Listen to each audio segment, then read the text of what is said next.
So hello all my little champions, कैसे हैं आप सभी लोग। डर लग रहा है? बिहार मैट्रिक एग्ज़ाम 2026 में पहले दिन ही उर्दू का एग्ज़ाम है, तो डर तो लग रहा होगा। और लगातार मैसेजेस पर मैसेजेस और कमेंट बॉक्स में भी और साथ ही साथ कॉल करके भी आप लोग बोल रहे हैं मैम प्लीज़ हम लोगों के लिए आइए और कुछ कीजिए, लास्ट मोमेंट में कुछ ऐसा कर दीजिए जिससे सारा का सारा क्वेश्चन लड़ जाए। तो मैंने कहा अगर हम हैं तो फिर क्या गम है।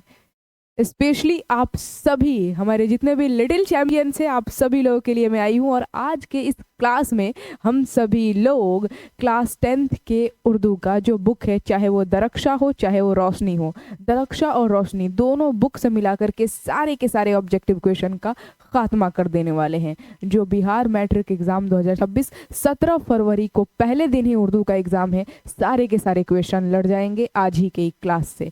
इससे बाहर क्वेश्चन नहीं रहेंगे। So welcome to our family Aapan academy. जी हाँ, जितने भी स्टूडेंट हैं आप सभी लोगों को पता है कि अब तैयारी आपन एकेडमी पर हो रही है, तो सभी लोग जुड़ जाइए और साथ ही साथ सबको जोड़ भी दीजिए। जितने भी स्टूडेंट जो नए नए आए हैं, चैनल को सब्सक्राइब कर लीजिएगा। आपन academy, this is our family, अपन परिवार।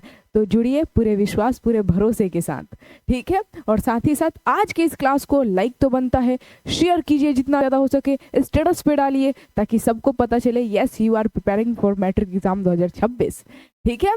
तो चलिए आज के इस क्लास को स्टार्ट किया जाए। ऑल ऑब्जेक्टिव क्वेश्चन दरक्षा और रोशनी दोनों की किताब से जितना भी संपूर्ण ऑब्जेक्टिव का खात्मा, ये अंतिम युद्ध है, मैराथन क्लास आप कह सकते हैं। आप लोग खुद बोल रहे थे लगातार मैसेजेस में भी और कॉल करके भी, जो बिहार डीएलएड का बैच चलता है उसमें जा करके कॉल करके बोल रहे हैं कि प्लीज़ मैम हम सभी लोगों के लिए कुछ कीजिए, हम लोगों का भी मैराथन क्लास चलाइए। तो फाइनली आप सभी लोगों के कमेंट के बेस पर स्पेशली मैं आई हूँ।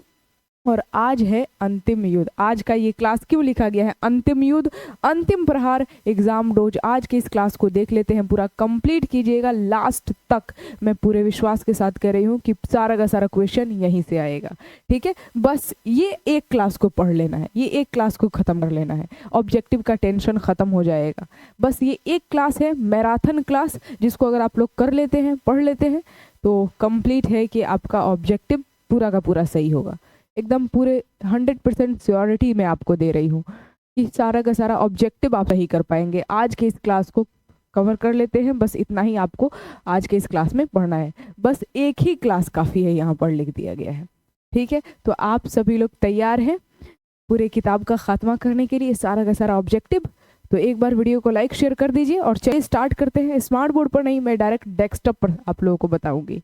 तो तैयार हो जाइए डेस्कटॉप पर हर एक ऑब्जेक्टिव क्वेश्चन का खात्मा करने के लिए। So now without any further delay let's go to start. तो क्वेश्चंस यहाँ से स्टार्ट हो रहे हैं। देखिए, सबसे पहला सवाल है कि शबनम कमाली कहाँ पैदा हुए। तो शबनम कमाली को आप लोग कहीं खातून तो नहीं समझते हैं ना, ये एक फीमेल नहीं बल्कि मेल है, एक पुरुष है। शबनम कमाली पैदा हुए थे पोखरेरा ज़िला सीतामढ़ी में। तो option number D will be the absolutely right answer. सबसे पहले क्वेश्चन का आंसर ऑप्शन नंबर डी। दूसरा सवाल है कि नज़्म खुदाए अज़ोज़ल किसने लिखी है। तो सबसे पहला ही नज़्म है नज़्म खुदाए अज़ोजल, ठीक, या फिर हमद। नज़्म यहाँ पर लिख दिया है, हमद होना चाहिए, क्योंकि जिस नज़्म में अल्लाह ताला की तारीफ़ की जाए उसे हमद कहते हैं। तो हमद खुदाए अज़ोज़ल किसने लिखा है? Shabnam Kamali. Option number C will be the absolutely right answer. फिर है नेक्स्ट क्वेश्चन, क्वेश्चन नंबर 3। देखिए, बिना स्किप किए आराम से हेडफोन लगा लीजिए, नहीं तो अगर हेडफोन नहीं है तो मोबाइल में आप वॉल्यूम को बढ़ा दीजिए और हर एक क्वेश्चन को ध्यान से सुनते चलिए, समझते चलिए। मैं पूरे विश्वास के साथ कहती हूँ कि वीडियो के लास्ट तक पहुँचते पहुँचते सारा का सारा ऑब्जेक्टिव क्लियर हो जाने वाला है और जो भी क्वेश्चन पूछे जाएंगे इसी एक क्लास से पूछे जाएंगे, ठीक है। तो तीसरा क्वेश्चन है कि नज़्म हमद में किसकी तारीफ़ की गई है। तो नज़्म हमद में खुदा की ही तारीफ़ की गई है, कि हमद में खुदा ही, अल्लाह ताला की ही तारीफ़ तौसीफ़ बयान की जाती है। और नात में ना हमारे प्यारे नबी मोहम्मद सल्लल्लाहु अलैहि वसल्लम की तारीफ व तौसीफ बयान की जाती है, तो इसका ऑप्शन नंबर ए हो जाएगा। शबनम कमाली का असल नाम क्या है? तो Mustafa Raza. Option number C will be the absolutely right answer. हमद के लुग़वी मानी क्या है? तो हमद के लुग़वी मानी होता है अल्लाह ताला की तारीफ़, यानी कि खुदा की तारीफ़। शबनम कमाली की पैदाइश किस ज़िला में हुई? सो सीतामढ़ी ज़िला पोखरेरा में इनकी पैदाइश हुई थी। बाब फैज़ से दोनों जहां को क्या मिलता है? तो चैप्टर आप लोग पुराने वीडियोज़ को हमारे देख सकते हैं, उसमें मैं ऑलरेडी पढ़ाई भी हूँ। तो बाब फैज़ से दोनों जहां को रिज़्क मिलता है, यानी कि रोज़ी रोटी। शबनम बेनवा का क्या मतलब है? तो शबनम बेनवा का मतलब होता है शबनम की खामोशी। Option number C will be the absolutely right answer. फिर नेक्स्ट क्वेश्चन है, सबकी हयात व मौत का ख्याल कौन करता है? तो सबकी हयात व मौत का मौला तुझे ख्याल है, खुद हमद यानी कि ये जो नज़्म है इसमें कहा गया है। इनमें से कौन सी किताब शबनम कमाली की नहीं है? अनवार अकीदत इनका है, रियाज अकीदत इन्हीं का है, फिरदौस अकीदत इन्हीं का है, गुलदस्त अकीदत इनका नहीं है। तो ऑप्शन नंबर बी हो जाएगा बिल्कुल सही आंसर। बाकी ये सब इनका है तो ये नहीं होगा। ठीक, आगे बढ़ते हैं। नेक्स्ट क्वेश्चन है, शाहब अक्ल व फहम को किसकी ज़ात पर नाज है? तो खुदा की ज़ात पर नाज है। ऑप्शन नंबर ए हो जाएगा। शायर को जुल्मते दहर में किसकी तलाश है? रुकिए मैं कलर बदलती हूँ, हालांकि कलर बदलने की कोई आवश्यकता नहीं है। ठीक है, ये कलर रेड कलर ठीक है। शायर को जुल्मते दहर में किसकी तलाश है? तो जुल्मते दहर में नूर सहर की है तलाश। खुद नज़्म यानी कि हमद खुदाया जोजल में ये मिसरा है भी, लिखा भी गया है। शबनम कमाली की पैदाइश सीतामढ़ी के किस गांव में हुई थी? तो पोखरेरा में। Option number D will be the absolutely right answer. फिर है, इंसान की मुश्किलों को कौन हल करता है? ए में दिया है अल्लाह ताला, बी में दिया है पैगंबर, सी में दिया है फरिश्ता, डी में दिया है बुजुर्गान दिन। तो इंसान की मुश्किलों को जो है ना हमारे खुदा अल्लाह ताला, ये खुद हमद में बताया भी गया है। ठीक है, आगे बढ़ते हैं। तो ये सवाल तो बड़ा ही आसान था, इंसान की मुश्किलों को कौन हल करता है? तो अल्लाह ताला हल करते हैं, खुदा हल करता है। आपके निसाब में शामिल हमद के शायर कौन है? तो शबनम कमाली। ये पूछा गया है, बहुत ही ज़्यादा आसान सवाल।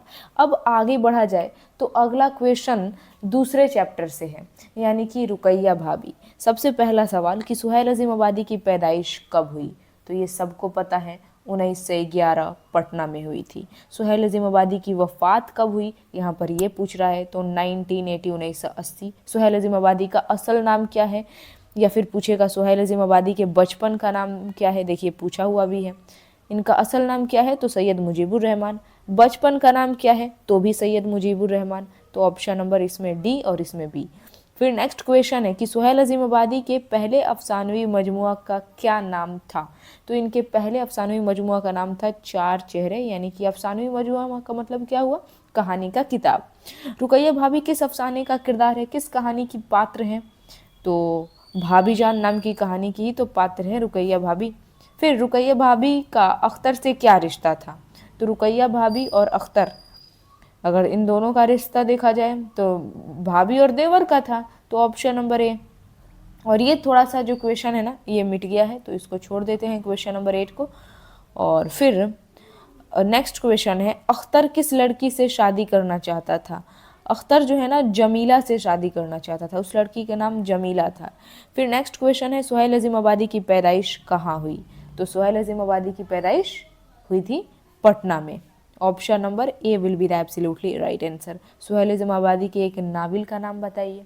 एक नावल का नाम बताने के लिए कह रहा है, तो नावल का नाम बेजड़ के पौधे।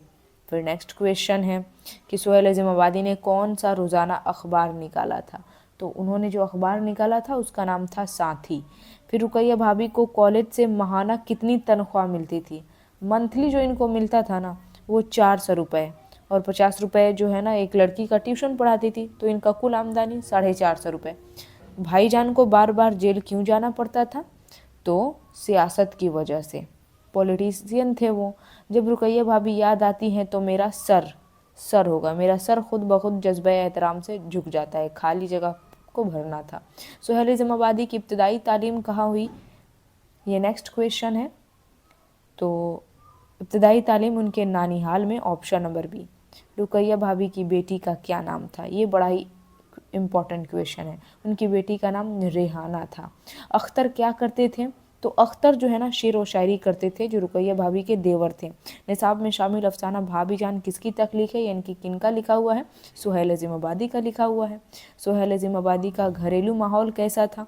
तो सुहेल अज़ीमाबादी के घरेलू माहौल की बात करें तो ज़मींदाराना था। रुकैया भाभी के शौहर क्या थे?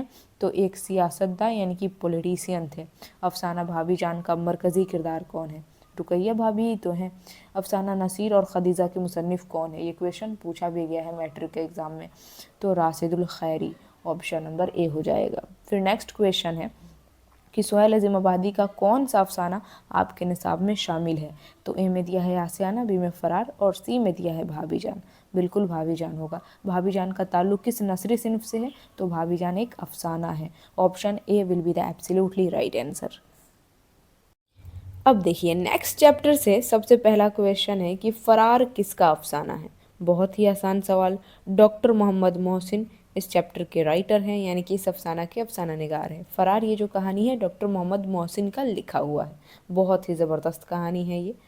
और इनमें से किस अफसाना निगार का ताल्लुक़ दबिस्तान अज़ीमाबाद से है? तो अज़ीमाबाद का पुराना नाम, अज़ीमाबाद जो है ना आप देखेंगे तो पटना का पुराना नाम। तो यहाँ पर कुल मिलाकर के यही पूछा जा रहा है कि दबिस्तान अज़ीमाबाद से किस अफसाना निगार का ताल्लुक़ है? तो सैयद मोहम्मद मोहसिन, इनकी पैदाइश पटना में हुई है, यानी इनका ताल्लुक़ कहाँ है? दबिस्तान अज़ीमाबाद यानी कि पटना से है। डॉक्टर मोहम्मद मोहसिन की पैदाइश किस शहर में हुई? तो अभी मैंने आपको बताया पटना। इंतकाल कब हुआ? 2001, 2002, 2003 या फिर 2004? तो इसका सही आंसर हो जाएगा ऑप्शन नंबर बी, 2002 में इनका इंतकाल हो गया था। आगे बढ़ते हैं। अफसाना फ़रार में महमूद का एक दोस्त है, उसका नाम क्या था? तो महमूद का एक दोस्त रहता है अज़ीम, जो उसे कहता है कि आकर के रेस्टोरेंट पे मुलाकात करना लड़की से। महमूद की अहलिया का क्या नाम था? ए में दिया है कुरैशा, आयशा, ज़बीदा। जी हाँ, उसकी वाइफ का नाम ज़बीदा था, जिससे महमूद शादी करता है। और डॉक्टर मोहम्मद मोहसिन किस मज़मून के उस्ताद यानी कि टीचर थे? तो जिस सब्जेक्ट के ये टीचर थे वो था नफ्सियात। नफ्सियात में ये माहिर थे, साइकोलॉजी, मनोविज्ञान। फिर है ज़ख्म के फूल किस शायर का शेरी मजमुआ है? तो इसके राइटर कोई और नहीं, डॉक्टर मोहम्मद मोहसिन ही हैं। फिर फ़रार किस सिन्फ से ताल्लुक़ रखता है? तो फ़रार एक अफसाना है। तो ऑप्शन नंबर ए हो जाएगा बिल्कुल सही आंसर। डॉक्टर मोहम्मद मोहसिन किस यूनिवर्सिटी में प्रोफेसर थे? Magadh university, Patna university, Nalanda university की पाटलिपुत्र यूनिवर्सिटी? तो इसका सही आंसर पता है आपको क्या होगा? डॉक्टर मोहम्मद मोहसिन जो प्रोफेसर थे, अगर इनकी देखा जाए तो पटना यूनिवर्सिटी, पटना में पैदाइश भी हुई थी, ताल्लुक़ दबिस्तान अज़ीमाबाद से ही था और ये प्रोफेसर थे पटना यूनिवर्सिटी में ही। डॉक्टर मोहम्मद मोहसिन किस मौजू पर महारत रखते थे? तो अभी आप लोगों को बताया गया, नफ्सियात यानी कि साइकोलॉजी, मनोविज्ञान पर इनको महारत हासिल थी। उसके उस्ताद भी थे, टीचर भी थे, प्रोफेसर भी थे। नौजवानी में डॉट डॉट खाली जगह को पुर कीजिए। झूठ और सच की तमीज़ मुश्किल से होती है, झूठ और सच की तमीज़ आसानी से होती है, झूठ और सच की तमीज़ ही आसानी से होती है, और झूठ और सच की तमीज़ होती ही नहीं है। तो ये आपको खाली जगह को पुर करना है, यानी कि भरना है। तो नौजवानी में झूठ और सच की तमीज़ मुश्किल से होती है।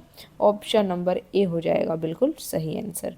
डॉक्टर मोहम्मद मोहसिन के अफसानवी मजमुआ का नाम क्या है? ये पूछा जा रहा है। चार चेहरे, अनोखी मुस्कुराहट, अजनबी चेहरे, अजनबी मुस्कुराहट और चारागर। तो इनका जो देखा जाए, जो अफसानी मजमूआ यानी कि कहानी का किताब है, उसका नाम अनोखी मुस्कुराहट है, न कि अजनबी मुस्कुराहट। नफ्सियाती ज़ाविये किस तरह का मजमूआ है, यानी कि किस तरह का किताब है? तो ये एक नफ्सियाती ज़ाविये, ये एक नफ्सियाती मज़ामीन है। Option number C will be the absolutely right answer. Next question की तरफ बढ़ते हैं। वालिदैन के इंतकाल के बाद किस्मत ने महमूद को किस मकान में मुंतकिल कर दिया? तो मामून के घर लेकर के उसका किस्मत चला गया। निसाब में शामिल सैयद मोहम्मद मोहसिन अफसाना फ़रार किस नौइयत का है? यानी कि फरार किस तरह का अफसाना है? तो फरार एक नफ्सियाती अफसाना है, यानी कि psychological story. Doctor Mohammad Mohsin किस मजमून के प्रोफेसर थे? तो नफ्सियात यानी कि साइकोलॉजी के प्रोफेसर थे। ये बहुत फेमस सवाल है, बहुत बार पूछा गया है। अफसाना फरार का मरकजी किरदार कौन है? तो महमूद ही तो है अफसाना फरार का मरकजी किरदार, यानी कि मेन कैरेक्टर। अब देखिए अगला चैप्टर जो है ना, कमर जहां से है। कमर जहां का ताल्लुक बिहार के किस ज़िले से है? तो इनका जो ताल्लुक है समस्तीपुर, ऑप्शन नंबर सी। और फिर है कमर जहां के वालिद का क्या नाम है? देखिए यहाँ पर लिख भी दिया गया है कब कब पूछा गया था, 2016 2019 में भी पूछा गया है। कमर जहां के वालिद का नाम, तो उनके वालिद का नाम अनवारुल हक, सैयद ज़ियाउल हक, सैयद अताउल हक, ऑप्शन नंबर सी हो जाएगा। फिर है कमर जहां का कौन सा अफसाना शामिल निसाब है, यानी कि हम लोग के सिलेबस में शामिल है? तो कमर जहां का कटी हुई शाख, option number B will be the absolutely right answer. निसाब में शामिल अफसाना कटी हुई शाख के अफसाना निगार कौन है, यानी कि लिखने वाले? तो कोई और नहीं, कमर जहां, ऑप्शन नंबर बी। फिर कमर जहां के एक अफसानवी मजमुआ का नाम बताइए। चारागर, चार चेहरे, आंख मिचौली या फिर अनोखी मुस्कुराहट, क्या होगा? तो सही आंसर होगा ऑप्शन नंबर ए, चारागर कमर जहां का लिखा हुआ है। नेक्स्ट, कमर जहां की पैदाइश कब हुई? तो कमर जहां की अगर पैदाइश के बारे में देखा जाए, 1950, 52, 53 और 54 दिया है। तो इनकी पैदाइश 1952 आप लगाएंगे। देखिए ऑप्शन में 51 कहीं नहीं दिया है, या 1951, 52 यही है, तो 52 ऑप्शन में दिया है, 52 टिक कर दीजिए। कमर जहां की तसनीफ हर्फ आगही किस नौइयत की है, यानी कि इसकी प्रकृति क्या है, किस टाइप का ये तसनीफ यानी कि क्रिएशन है? तो ये एक तनकीदी तसनीफ है। तनकीद का मतलब मैं आप लोगों को बताई हूँ, खरे खोटे की पहचान करना। राइटर कुछ भी लिखा है उसमें क्या सही है क्या गलत है, इसकी पहचान करके लिख देना ही क्या कहलाता है? तनकीद। कमर जहां ने अफसाना निगारी कब से शुरू किया? तो वो जो अफसाना निगारी शुरू किए थे, तो इसका अगर सही आंसर देखा जाए 1964, ऑप्शन नंबर ए हो जाएगा बिल्कुल सही आंसर। ठीक है, आगे बढ़ते हैं। फिर कमर जहां के एक अफसानवी मजमुआ का नाम क्या है? ए में दिया है गरहन, बी में दिया है आखिरी तोहफा, सी में अनोखी मुस्कुराहट और डी में दिया है चारागर। तो इनके एक अफसानवी मजमुआ यानी कि कहानी की किताब की अगर बात करें तो ऑप्शन नंबर डी हो जाएगा, चारागर। फिर है कटी हुई शाख क्या है? तो कटी हुई शाख ये एक अफसाना है, option number C no doubt. Qamar Jahan का पहला अफसाना कौन है ये पूछा जा रहा है, तो जुनून वफा इनका पहला अफसाना यानी कि कहानी है। अब देखिए निगार अजीम से क्वेश्चन, निगार अजीम का कौन सा अफसाना आपके निसाब में शामिल है? तो निगार अजीम का आशियाना हम लोग के सिलेबस में है, ऑप्शन नंबर ए। फिर है आशियाना किसकी तख्लीक है? आशियाना के राइटर निगार अजीम हैं।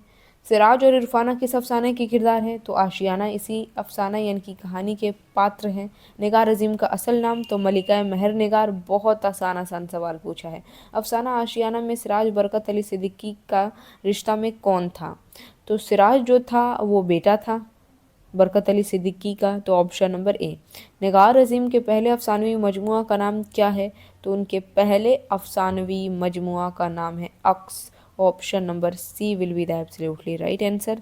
आगे बढ़ते हैं। नेक्स्ट, निगार अजीम के दूसरे अफसानवी मजमुआ का क्या नाम है? ए में दिया है गहन, बी में दिया है आँख मिचौली, सी में दिया है अनोखी मुस्कुराहट, डी में चार चेहरे।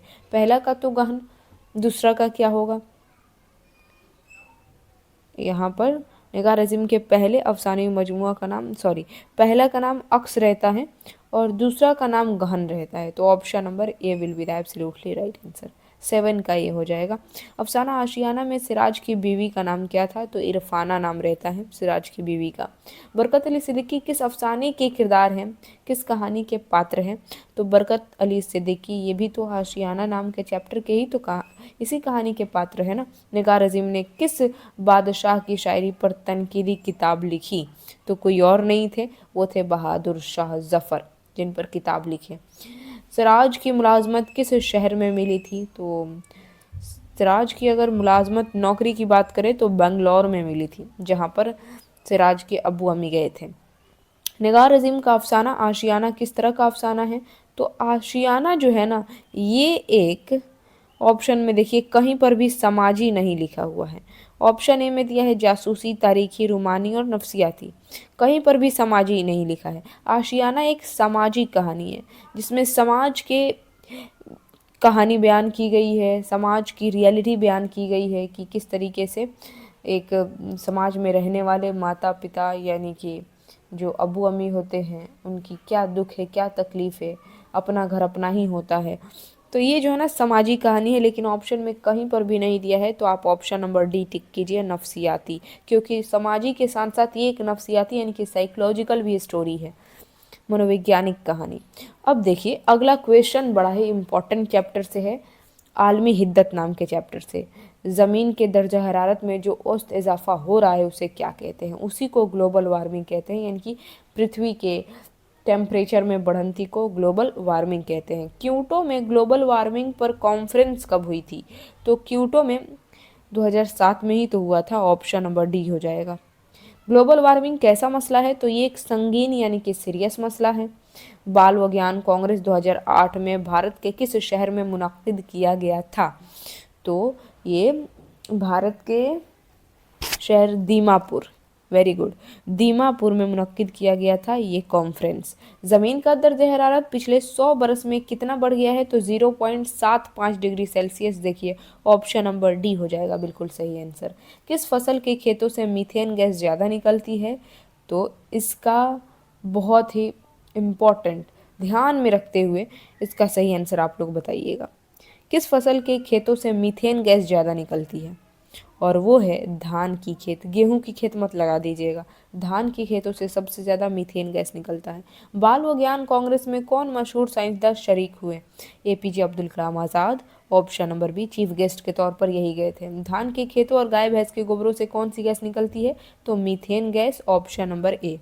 फिर है कार्बन डाइऑक्साइड में कितना इजाफा हुआ है? तो कार्बन डाइऑक्साइड में 31%, मीथेन गैस में 149%। ठीक है। ज़मीन का दर्जा हरारत जानदारों के लिए कैसा है? तो बहुत मौजू और मातदल है। ज़मीन का दर्जा हरारत यानी कि ज़मीन का टेम्परेचर तो जितने भी जानदार हैं सभी के लिए तो सही है, मुनासिब है, सुटेबल है। अमेरिका के किस साबिक नायब सदर ने ग्लोबल वार्मिंग पर किताब लिखी थी? तो वो एल्गोरे थे ना, साबिक नायब सदर एल्गोरे ने किताब लिखी थी और शहर में घूम घूम करके वो किताब बांटे थे और स्पीच दिए थे लंबा चौड़ा। फिर नेक्स्ट क्वेश्चन है, ग्लोबल वार्मिंग कॉन्फ्रेंस में कौन मशहूर साइंसदान शरीक हुए? ए में दिया है चंद्रशेखर, एपीजे अब्दुल कलाम। बी हो जाएगा बिल्कुल सही आंसर। फिर है आलमी हिद्दत के मजमून निगार कौन है, राइटर? तो कोई नहीं, आलमी हिद्दत एक मजमून यानी कि निबंध है, इसके राइटर कोई नहीं है। सर सैयद अहमद ख़ां की वफ़ात कब हुई? ये नेक्स्ट क्वेश्चन। और सर सैयद अहमद ख़ां ये भी बहुत बड़े राइटर थे। सर सैयद अहमद ख़ां की वफ़ात की अगर बात करें तो 1898, ऑप्शन नंबर सी हो जाएगा बिल्कुल सही आंसर। थोड़ा सा गलत टाइप हुआ है बट कोई दिक्कत नहीं है। सर सैयद की वालिदा का क्या नाम था? तो सर सैयद अहमद ख़ां की माँ का नाम अजीज़ुन्निसा बेगम था। सर सैयद अहमद ख़ां कहाँ पैदा हुए? नो डाउट ये दिल्ली में पैदा हुए थे। कब पैदा हुए? तो इनकी पैदाइश जो हुई थी वो 1817 में हुई थी और 1898 में इनका इंतकाल हो गया। देखिए यहाँ पर गलती से 1998 लिख दिया है, 1898 जैसा कि मैं बोली थी।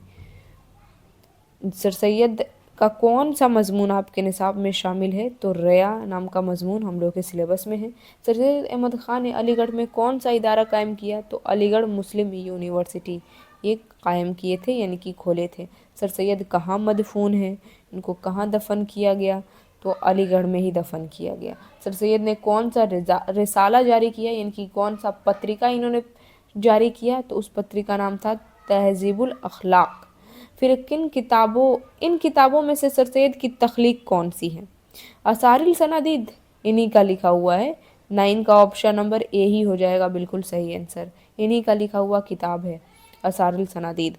दर्ज झैल में सर सैयद की तसनीफ़ कौन है? तो असारिल सनादिद के अलावा इन्होंने एक दूसरी किताब लिखी थी जिसका नाम था असबाब बगावत हिंद। तो ऑप्शन नंबर बी। उर्दू नसर में सादा नसर नवीसी को किसने रिवाज दिया? तो कोई और नहीं, सर सैयद अहमद ख़ां। हयात जावेद के मुसन्निफ़ कौन है? ये बढ़िया क्वेश्चन है, इसके राइटर अल्ताफ़ हुसैन हाली। बी हो जाएगा। फिर है रया का ताल्लुक किस नस्री सिन्फ से है, तो रया एक मजमून है, याद रखिएगा, बी हो जाएगा बिल्कुल सही आंसर। अब डॉक्टर अब्दुल मुगनी से क्वेश्चन, डॉक्टर अब्दुल मुगनी ने किस मदरसे में तालीम हासिल की, तो मदरसा शमसुल हुदा से तालीम हासिल किए थे। फिर निसाब में शामिल मजमून अदब के पहचान किसने लिखी है, तो अदब की पहचान के राइटर डॉक्टर अब्दुल मुगनी, option number A. Doctor Abdul मुगनी किस ज़बान के उस्ताद थे, तो डॉक्टर अब्दुल मुगनी की अगर बात करें तो हिंदी दिया है, अंग्रेज़ी दिया है, फ़ारसी दिया है और अरबी दिया है, लेकिन जिस ज़बान के उस्ताद थे वो था इंग्लिश, अंग्रेज़ी के उस्ताद। अब्दुल मुगनी की पैदाइश कब हुई, नो डाउट 1934, ये सही दिया है। डॉक्टर अब्दुल मुगनी की इब्तदाई तालीम कहाँ हुई, तो इनकी इब्तदाई तालीम घर पर हुई थी। शुरुआती शिक्षा, डॉक्टर अब्दुल मुगनी के वालिद का नाम क्या था, तो उनके पिताजी का नाम था Abdul Rauf, option number B will be the absolutely right answer. Doctor Abdul मुगनी ने मुलाजमत का आगाज़ किस कॉलेज से किया, तो अपने नौकरी की ये शुरुआत किए थे पटना कॉलेज से, option number A. Doctor Abdul मुगनी का कौन सा मजमून आपके निसाब में शामिल है, तो डॉक्टर मुगनी का अदब की पहचान हम लोग के सिलेबस में है। अदब की पहचान किस नौइयत का मजमून है, तो अदब की पहचान जो है ना, ये एक तनकीदी मजमून है। क्यों, क्योंकि इसमें बताया गया है क्या सही है क्या गलत है, अदब वाकई में कहते किसे हैं, तो इसी वजह से तनकीदी मजमून। अदब की पहचान के मजमून निगार अभी आप लोगों को बताया गया, मैं बताई डॉक्टर अब्दुल मुगनी। ठीक है, आगे बढ़ते हैं। निसाब में शामिल अदब की पहचान क्या है, तो अदब की पहचान एक मजमून है ना, ऑप्शन नंबर सी हो जाएगा। डॉक्टर अब्दुल मुगनी का इंतकाल कहाँ हुआ, तो आखिरकार इनका इंतकाल भागलपुर में हो गया था। देखिए, डॉक्टर अब्दुल मुगनी की वफ़ात कब हुई, ये सवाल पूछा गया है। ए में है 2000, बी में है 2002, सी में दिया है 2004, डी में दिया है 2006, तो आखिरकार इनका इंतकाल हो गया था 2006 में, option number D will be the absolutely right answer. अब भीमराव अंबेडकर से यहाँ पर क्वेश्चन पूछा गया है कि भीमराव अंबेडकर किस साल की उम्र में स्कूल में दाखिला हुआ उनका, तो लगभग ये 5 साल के थे तो इनका दाखिला हुआ था, यानी कि एडमिशन हुआ था। बुद्ध मजहब में नरवान का क्या तस्वूर है, तो खुदा के इरफान हासिल करना। फिर है भीमराव के वालिद का क्या नाम था, रामजी मालोजी सकपाल नाम था ना, देखिए ऑप्शन नंबर बी में दिया हुआ है। भीमराव की शादी किससे हुई, तो भीमराव अंबेडकर की शादी रामाबाई से हुई थी। फिर भीमराव अंबेडकर की वफ़ात कब हुई, तो इनका आखिरकार वफ़ात की अगर बात करें, यानी कि इनका इंतकाल हो गया था 1956, यहाँ पर 1856 दे दिया है, 1956 will be the absolutely right answer. Bhimrao कितने साल के थे कि उनकी वालिदा का इंतकाल हुआ, तो लगभग 6 साल के थे, दोनों में याद रखिएगा। 6 साल के थे तो उनकी वालिदा का इंतकाल हुआ था, और 5 साल के थे तो इनका दाखिला हुआ था स्कूल में। फिर आगे बढ़िए, भीमराव किस जात से ताल्लुक़ रखते थे, तो महार जात से। हमारे निसाब में शामिल कौन सा मजमून भीमराव अंबेडकर से मुताल्लिक है, तो हिंदुस्तानी आइन के मेमार डॉक्टर भीमराव अंबेडकर। भीमराव की वालिदा का नाम क्या था, यहाँ पर ये सवाल पूछ रहा है, तो सबको पता है Bhimbhai, option number D. Bhimrao ने मैट्रिक का इम्तहान कब पास किया, ये मस्ट इम्पॉर्टेंट क्वेश्चन, 1902, 1904, 1908 या फिर 1910, तो इन्होंने मैट्रिक का इम्तहान 1908 में पास किया था, ऑप्शन नंबर सी हो जाएगा। फिर नेक्स्ट क्वेश्चन है कि भीमराव की मादरी ज़बान क्या थी, तो मराठी बोलने वाले ख़ानदान में ये पैदा हुए थे। भीमराव अंबेडकर आज़ाद हिंदुस्तान में किस ओहदे पर फायज हुए, तो इनको जो ओहदा मिला था वो था वज़ीर कानून, यानी कि कानून मंत्री का। अंबेडकर की शादी किस उम्र में हुई, तो लगभग ये 14 साल के थे तो इनकी शादी कर दी गई रमाबाई से। लुत्फ़ुर रहमान का कौन सा मजमून आपके निसाब में शामिल है, तो लुत्फ़ुर रहमान का लिखा हुआ मजमून उर्दू ड्रामा निगारी और आगा असर हम लोग के सिलेबस में है, यानी कि हम लोग के निसाब में शामिल है। आगा अशर कश्मीरी का ताल्लुक किस सिन्फ से है, तो आगा अशर कश्मीरी ड्रामा लिखते हैं, तो ड्रामा निगारी से इनका ताल्लुक है। तरक्की पसंद तहरीक का आगाज़ कब हुआ, तो 1936, 1936, याद रखिएगा, बड़ा ही इंपॉर्टेंट क्वेश्चन, इस बार 12th में भी पूछा था, तो ये क्वेश्चन इंपॉर्टेंट है। चलिए आगे बढ़ा जाए नेक्स्ट क्वेश्चन की तरफ। अगला सवाल है कि बोसाए नम किसकी शायरी का मजमुआ है, तो बोसाए नम लुत्फ़ुर रहमान का लिखा हुआ है, ठीक है, याद रखिएगा। फिर सिल्वर किंग की बात करें तो ये ड्रामा है ना, ध्यान से सुनिए, बोसाए नम लुत्फ़ुर रहमान का और सिल्वर किंग ये एक ड्रामा है, तो ये लिखा गया है आगा अशर कश्मीरी का, द्वारा। लुत्फुर रहमान के वालिद का नाम बताइए। अब्दुल शकूर, अब्दुल वदूद, अब्दुल माबूद या फिर अब्दुल गफूर। तो इनके वालिद का नाम था Abdul Ghafoor, option number D. ज़ैल में लुत्फुर रहमान की किताब कौन सी है? नक़्द व निगाह, मुकदमा शेर व शायरी, यादगार गालिब, हयात जावेद। तो हयात जावेद तो इनका नहीं है, यादगार गालिब खुद इनका नहीं है। नक़्द व निगाह लुत्फुर रहमान का है, ए हो जाएगा। फिर नेक्स्ट क्वेश्चन कि लुत्फुर रहमान का आबाई वतन कहाँ था? तो इनके आबाई वतन की बात करें तो रवंडा, दरभंगा, ऑप्शन नंबर सी हो जाएगा। लुत्फुर रहमान ने कहाँ तक तालीम हासिल की? बीए, पीएचडी, एमए या फिर एमएड। तो इन्होंने तालीम हासिल की थी पीएचडी तक। लुत्फुर रहमान की पैदाइश कब हुई? तो अगर इनकी पैदाइश की बात करें कि इनकी पैदाइश कब हुई थी, तो ऑप्शन ए में दिया है 1940, 41, 42 और 43। लेकिन सही आंसर क्या होगा? सही आंसर हो जाएगा ऑप्शन नंबर बी 1941। कहाँ पर हुई थी? तो छपरा जिला के बनियारपुर में, याद रखना है। लुत्फुर रहमान किस ओहदे से सुबुकदोश हुए? तो ये रिटायर हुए थे सदर शोबा उर्दू, यानी कि उर्दू के डिपार्टमेंट में सदर के पोस्ट से ये रिटायर हुए थे। आगा हशर से मुतालिक तजाद आरा का बुनियादी सबब क्या है? तो इनके मुतालिक बुनियादी सबब उर्दू तनकीद की रिवायती कजबीनी। ये क्वेश्चन पूछा हुआ है, इसी वजह से इम्पॉर्टेंट हो जाता है। आगा अशर कौन थे? तो ये एक ड्रामा निगार थे। लुत्फुर रहमान ने अपनी तदरीसी ज़िंदगी का आगाज़ कहाँ से किया? तो अपने टीचिंग यानी कि लिखने की शुरुआत, तदरीसी ज़िंदगी का आगाज़ ए में दिया है मिथिला यूनिवर्सिटी, बी में दिया है जयप्रकाश यूनिवर्सिटी, सी में भागलपुर यूनिवर्सिटी और मगध यूनिवर्सिटी। तो इन्होंने शुरुआत किया था भागलपुर यूनिवर्सिटी से, option number C will be the absolute clear. Drama की तकमील का लाजमी अंसुर क्या है? तो सबसे ज़्यादा ज़रूरी स्टेज होता है ड्रामा के लिए। लुत्फुर रहमान की पैदाइश किस ज़िला में हुई? तो छपरा जिला के बुनियारपुर में, छपरा, ऑप्शन नंबर ए। फिर लुत्फुर रहमान तदरीस के अलावा किस चीज़ में दिलचस्पी रखते थे? तो तदरीस के अलावा ये यही थे जो कि सियासत में यानी कि पॉलिटिक्स में दिलचस्पी रखते थे। आगा अशर कश्मीरी के किसी एक ड्रामे का नाम बताइए। तो आगा अशर कश्मीरी के ड्रामे का नाम रुस्तम व सराब, ऑप्शन नंबर ए में ही दिया है, यही हो जाएगा बिल्कुल सही आंसर। फिर नेक्स्ट क्वेश्चन है कि आर्यभट्ट ने अपना तजुर्बा गाह कहाँ कायम किया? ये आर्यभट्ट से क्वेश्चन है और मैंने आप लोगों को बताया था कि आर्यभट्ट ने अपना तजुर्बा गाह यानी कि रिसर्च सेंटर तरेगना में खोले थे। तरेगना का मतलब होता है तारे गिनना। होप आप लोगों को याद होगा।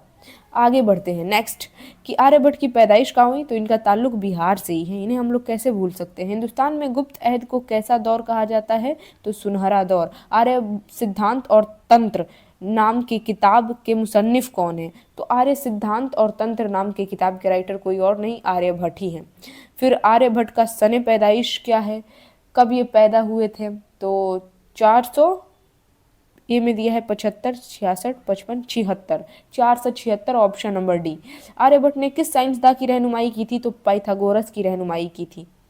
फिर है किसी सितारा या फिर सैयारा पर पर्दा पड़ जाने को क्या कहते हैं? उसी को ग्रहण कहा जाता है। आर्यभट्ट का ताल्लुक किस अहद से था? तो गुप्त अहद से था। गुप्त अहद यानी कि गुप्त दौर को सुनहरा दौर कहते हैं। हम लोग जिस ज़मीन पर रहते हैं वह क्या है? वो एक सैयारा यानी कि ग्रह है, ठीक है। फिर मुल्क व बैरून मुल्क के साइंसदान सूरज ग्रहण का मुशाहिदा के लिए कब पटना पहुंचे थे? तो ऑफकोर्स जब ये ग्रहण 2009 में लगने वाला था तभी तो पहुंचेंगे ना, तो ऑप्शन नंबर ए हो जाएगा। आर्यभट्ट की वफात कब हुई? 563, 64, 75 या फिर 77। तो आखिरकार इनका इंतकाल 564 में हुआ था, ऑप्शन नंबर बी। फिर है चांद किसका तवाफ करता है? तो सूरज का, ऑप्शन नंबर बी। ये तो एकदम हलवा क्वेश्चन, इसी का तो चक्कर लगाता है। आर्यभट्ट की वफात कितने साल की उम्र में हुई थी? तो लगभग 88 साल की उम्र में, ऑप्शन नंबर सी। हम जमीन के बाशिंदों को कितने तरह के ग्रहण से वास्ता पड़ता है? 2 तरह के, एक सूरज ग्रहण और एक चांद ग्रहण। सूरज ग्रहण कैसा वाक्य है? तो एक जोग्राफियाई वाक्य है यानी कि घटना है। निज़ाम शमसी में ज़मीन की क्या हैसियत है? तो ज़मीन को सैयारा कहा गया है, तो ऑप्शन नंबर ए हो जाएगा। फिर नेक्स्ट क्वेश्चन, उर्दू का पहला नावल किसे करार दिया जाता है? तो उर्दू का पहला नावल अगर देखा जाए तो कोई और नहीं, बड़ा ही इंपॉर्टेंट क्वेश्चन है, इसको वीवीआई आप लोग लगा लीजिएगा, कोई और नहीं, Miratul Uroos. Option number C will be the absolutely right answer. इसी को पहला नॉवल करार दिया गया है। डिप्टी नज़ीर अहमद किस नावल के मुसन्निफ हैं? तो डिप्टी नज़ीर अहमद की बात करें तो ये तोप्तल नसूह के राइटर यही हैं, और मिरातुल उरूस के राइटर डिप्टी नज़ीर अहमद ही हैं। और डिप्टी नज़ीर अहमद खुद पहले ही नावल निगार हैं, नावल लिखने वाले। हमीदा फहमीदा की कौन थी?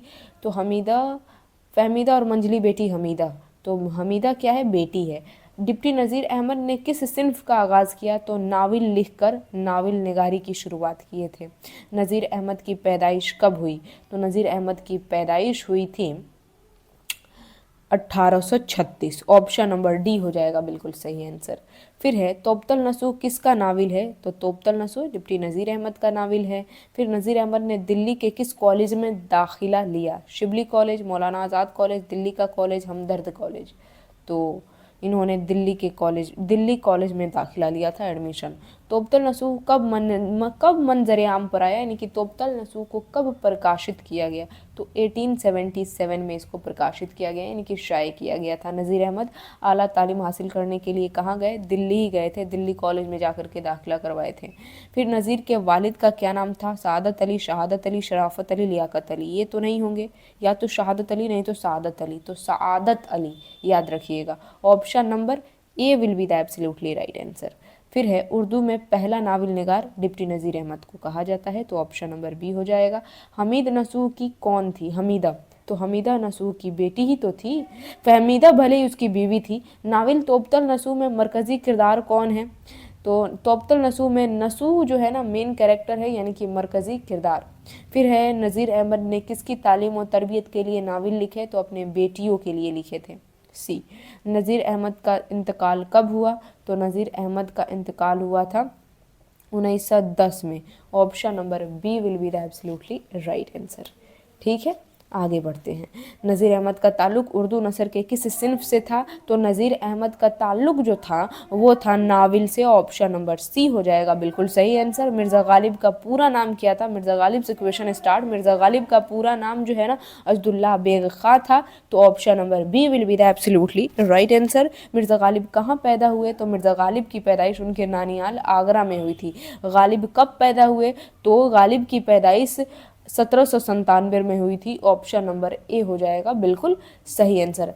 आई होप आप लोग ऑप्शन नंबर ए लगाए हैं। हर एक क्वेश्चन को ध्यान से सुनते चलिए, समझते चलिए। गालिब का असल नाम Abdullah Beg Khan, option number A में दिया है। खुतूत गालिब के मजमुआ का नाम बताना है, यानी कि किताब का नाम, ख़त के किताब का नाम। तो इनके दो ख़त का किताब है, पहला उर्दू मुअल्ला और दूसरा उद हिंदी। तो ऑप्शन नंबर सी में उर्दू मुअल्ला दिया है, तो ऑप्शन नंबर सी टिक कर देंगे। गालिब का इंतकाल 1869 में हुआ था। मज़ार इनका दिल्ली में है। ज़ेर निसाब ख़त में गालिब ने किसको मुखातिब किया है? आप लोग के सिलेबस में जो ख़त दिया गया है वो ख़त किसके लिए मिर्ज़ा गालिब ने लिखा है? सलामत हुसैन दुर्रानी, करामत हुसैन हमदानी? जी हाँ, करामत हुसैन हमदानी के नाम इन्होंने लिखा है। मैंने वह अंदाज़ तहरीर ईजाद किया है कि मुरासला को मुकालमा बना दिया है, यह कौल किसका है, यानी कि कथन किसका है? तो ये किसी और का नहीं, मिर्ज़ा गालिब का ही है। गालिब के आबा अजदाद कहाँ से हिंदुस्तान आए थे? तो गालिब के आबा अजदाद याद रखिएगा, हिंदुस्तान के लास्ट में भी आन और ईरान के लास्ट में भी आन, यानी कि ईरान से जो है ना हिंदुस्तान आए थे इनके दादा परदादा। तो ऑप्शन नंबर सी हो जाएगा बिल्कुल सही आंसर। किस उम्र में गालिब की शादी हुई? तो लगभग 13 बरस की उम्र में इलाही बख्श खां मारूफ की बेटी उमराव बेगम से हुई थी। गालिब के शामिल निसाब ख़त किसके नाम है? Karamat Hussain Hamdani. Option number A हो जाएगा बिल्कुल सही आंसर। मिर्ज़ा गालिब की वफ़ात कहाँ हुई? Delhi. Option number C. Ghalib की बेगम का नाम क्या था? उमराव बेगम। गालिब के वालिदा का क्या नाम था? तो गालिब की वालिदा का नाम, कितना इजी है, कितना आसान पूछा है, इज़्ज़तुन्निसा बेगम। मैं आप लोगों को शायरी में मिर्ज़ा गालिब का तारुफ़ कराई थी, इनका परिचय दी थी कि मिर्ज़ा गालिब जिनका असल नाम अब्दुल्ला बेग खां, पिता अब्दुल्ला बेग खां, जो शायरी लिखते हैं कमाल के, लोग दीवाने हैं इनके अल्फाज से, मशहूर है हर गाँव में, पहचाने जाते अपने अलग अंदाज में, तभी तो पढ़े जाते हैं हर उर्दू की किताब में। उर्दू में खतूत का सिलसिला किसने शुरू किया? तो खतूत का सिलसिला अगर देखा जाए, नई रिवायत चल पड़ी मिर्ज़ा गालिब की वजह से। पहले बहुत ही लेंदी प्रोसेस से ख़त लिखा जाता था, लेकिन मिर्ज़ा गालिब ने एक नया तहरीर ईजाद कर दिया। इसी वजह से इन्होंने कहा है कि मैंने वो अंदाज तहरीर ईजाद किया है कि मुरासला को मकालमा बना दिया है। उर्दू मोहल्ला किसके खुतूत का मजमूआ है? तो मिर्ज़ा गालिब। मिर्ज़ा गालिब का लक़ब क्या था? ये बड़ा इंपॉर्टेंट क्वेश्चन है। मिर्ज़ा गालिब का लक़ब मिर्ज़ा नौशा था, यानी कि मिर्ज़ा गालिब को लोग मिर्ज़ा नौशा कहते थे। मकतूब किस ज़बान का लफ्ज़ है? तो अगर मकतूब की बात करें तो ये अरबी ज़बान का लफ्ज़ है। गदर का वाक़या कब हुआ था? तो गदर का वाक़या 1857 की क्रांति को कहते हैं गदर का वाक़या। गदर फिल्म भी आप लोग देखे हैं, फिर गदर 2 भी आया, होप आपने गदर 2 भी देखा होगा। अब्दुल गफूर शहबाज का ताल्लुक किस सूबे से था? ये अगला क्वेश्चन है। तो इनका ताल्लुक बिहार से ही है। बिहार बोर्ड का एग्ज़ाम है तो ऑफकोर्स बिहार से रिलेटेड ही जितने भी राइटर हैं उनका ताल्लुक रहेगा। तफरीहुल कुलूब के मुसन्निफ का नाम कौन है? तो तफरीहुल कुलूब के राइटर जो है ना कोई और नहीं है, इसका writer Abdul Ghafoor Shahbaz, option number D. Shahbaz का इंतकाल कब हुआ? ये नेक्स्ट क्वेश्चन। इनका इंतकाल 1908 में हो गया था, option number D. East India company के ज़ेर एहतमाम कौन अखबार जारी हुआ? देखिए यहाँ पर सवाल, ईस्ट इंडिया कंपनी के ज़ेर एहतमाम कौन सा अखबार जारी हुआ? तो उसका नाम था दारुल सल्तनत, ऑप्शन नंबर सी। दारुल सल्तनत जो है ना यही अखबार जारी किया गया था। मखदूम शहबाज में बुशरा कौन थी? तो अब्दुल गफूर शहबाज ने जो ख़त लिखा है उसमें बुशरा जो है ना कोई और नहीं, इनकी बेटी ही थी, ऑप्शन नंबर ए। शहबाज किस अखबार में मुदीर थे? तो शहबाज जो थे अब दारुल सल्तनत इसी अखबार के मुदीर यानी कि एडिटर बनाए गए थे। फिर शहबाज कहाँ के बाशिंदे थे? तो ये बाशिंदे जो थे बाढ़ जिला के। शहबाज का पूरा नाम क्या था? अब्दुल शकूर, अब्दुल वदूद, अब्दुल गफूर नाम था, मोहम्मद अब्दुल गफूर शहबाज। शामिल निसाब ख़त में शहबाज ने किसकी तातील में घर आने की का जिक्र किया है? तो उन्होंने कहा है कि मुहर्रम की तातील में घर आऊँगा अपनी बेटी सुगरा से। उर्दू अखबार दारुल सल्तनत कब शुरू हुआ? तो ये 1880 से शुरू हुआ था इसकी स्टार्टिंग। मेहदी अफादी ने कितनी शादियाँ की? तो याद रखिएगा, मिर्ज़ा गालिब ने 1 शादियाँ की। फिर उसके बाद से दूसरा ख़त अब्दुल गफूर शहबाज का है तो अब्दुल गफूर शहबाज की 2 शादियाँ, और तीसरा ख़त मेहदी अफादी की है तो मेहदी अफादी की 3 शादियाँ। बहुत इंपॉर्टेंट है। आगे बढ़ते हैं। मेहदी अफादी का असल नाम क्या है? Mehdi Hasan, no doubt. आगे बढ़ते हैं। मेहदी अफादी यूपी के किस शहर में पैदा हुए? गोरखपुर में इनकी पैदाइश हुई थी। मेहदी अफादी उर्दू के अलावा और किस ज़बान में महारत हासिल थी इनको? तो उर्दू के अलावा इनको अंग्रेज़ी में महारत हासिल थी, इंग्लिश। मेहदी अफादी के वालिद क्या करते थे? पेशकार थे, वजीफ़ा नवीस थे, इंस्पेक्टर पुलिस थे या फिर वकील थे? तो इनके जो वालिद थे इंस्पेक्टर पुलिस थे, ऑप्शन नंबर सी। फिर मेहदी अफादी के जहन पर किस अदबी तहरीक का असर हुआ? सबसे ज़्यादा रूमानी तहरीक का असर हुआ था। ठीक है। मकतूब किस ज़बान का लफ्ज़ है? तो ये आप लोगों को मैं स्टार्टिंग में ही बताई। मकतूब जो है ना ज़्यादातर फ़ारसी से ताल्लुक़ रखता है तो ऑप्शन नंबर ए हो जाएगा। सॉरी, अरबी से ताल्लुक़ रखता है तो ऑप्शन नंबर ए हो जाएगा। मकबूल अहमद समदानी मेहदी अफादी के कौन थे? तो मकबूल अहमद समदानी की बात करें तो ये दोस्त थे उनके, उन्हीं के नाम इन्होंने ख़त लिखा है। मेहदी अफादी उर्दू और अंग्रेज़ी के अलावा किस ज़बान में महारत रखते थे? तो उर्दू और अंग्रेज़ी दोनों में तो महारत थी, साथ ही साथ ये फ़ारसी में भी महारत थी इनकी, फ़ारसी भी जानते थे। सैयद मकबूल अहमद समदानी मेहदी अफादी के कौन थे? तो दोस्त थे, नो डाउट। फिर है मेहदी अफादी की पैदाइश कहाँ हुई? तो यूपी के गोरखपुर में, ऑप्शन नंबर ए। फिर नेक्स्ट क्वेश्चन, मेहदी अफादी के वालिद कैसे आदमी थे? उनके वालिद की अगर बात करें तो वो एक मजहबी आदमी थे। दौरान तहरीर मेहदी की नज़र कहाँ रहती थी? तो दौरान तहरीर यानी कि लिखने के दौरान मेहदी अफादी की नज़र हुस्न व इश्क पर रहती थी क्योंकि वो एक रूमानी शायर थे। आज की नस्ल का जहन किस चीज़ का पैदा करता है? ये सवाल पूछा गया है, तो किसी और का नहीं, तहज़ीबुल अखलाक। याद है ना सर सैयद अहमद ख़ां, सर सैयद अहमद ख़ां की वजह से ही उर्दू आगे बढ़ी, उर्दू को हम लोग सीखे पढ़े, तो ऑप्शन नंबर ए। फिर है राजेंद्र सिंह बेदी किस शहर में पैदा हुए? बेदी से क्वेश्चन है, तो इनकी पैदाइश लाहौर में हुई थी, ऑप्शन नंबर बी हो जाएगा बिल्कुल सही आंसर। फिर बेदी से इंटरव्यू लेने वाली कौन है? तो औरत इस्मत चुगताई थी और एक जो है ना मेल थे पुरुष जिनका नाम था फैयाज रिफत, 2 लोग इंटरव्यू ले रहे थे। राजेंद्र सिंह बेदी क्या थे? तो राजेंद्र सिंह बेदी एक अफसाना निगार थे, ऑप्शन नंबर सी। फिर है बेदी को उर्दू अफसाने का नाखुदा किसने करार दिया? नाखुदा किसने कहा है? तो Khwaja Ahmad Abbas. Option number A हो जाएगा बिल्कुल सही आंसर। फिर है बेदी के पहले अफसाने का नाम क्या है? तो महारानी का तोहफा, याद रखिएगा महारानी का तोहफा। Option number D will be the absolutely right answer. Bedi का पूरा नाम क्या है ये पूछा जा रहा है, तो राजेंद्र सिंह बेदी। पूरा नाम तो आप लोग जानते ही हैं। नाविल एक चादर मैली सी के मुसन्निफ कौन है? ये क्वेश्चन बहुत ही आसान है। नाविल एक चादर मैली सी, इसके राइटर पूछा जा रहा है, कोई और नहीं, राजेंद्र सिंह बेदी ही है। इन्होंने नावल लिखा था एक चादर मैली सी के नाम से। किसी खास मौजू पर दो अशखास गुफ्तगू या मुलाकात के दौरान आपसी बातचीत को क्या कहते हैं? उसी को कहा जाता है इंटरव्यू।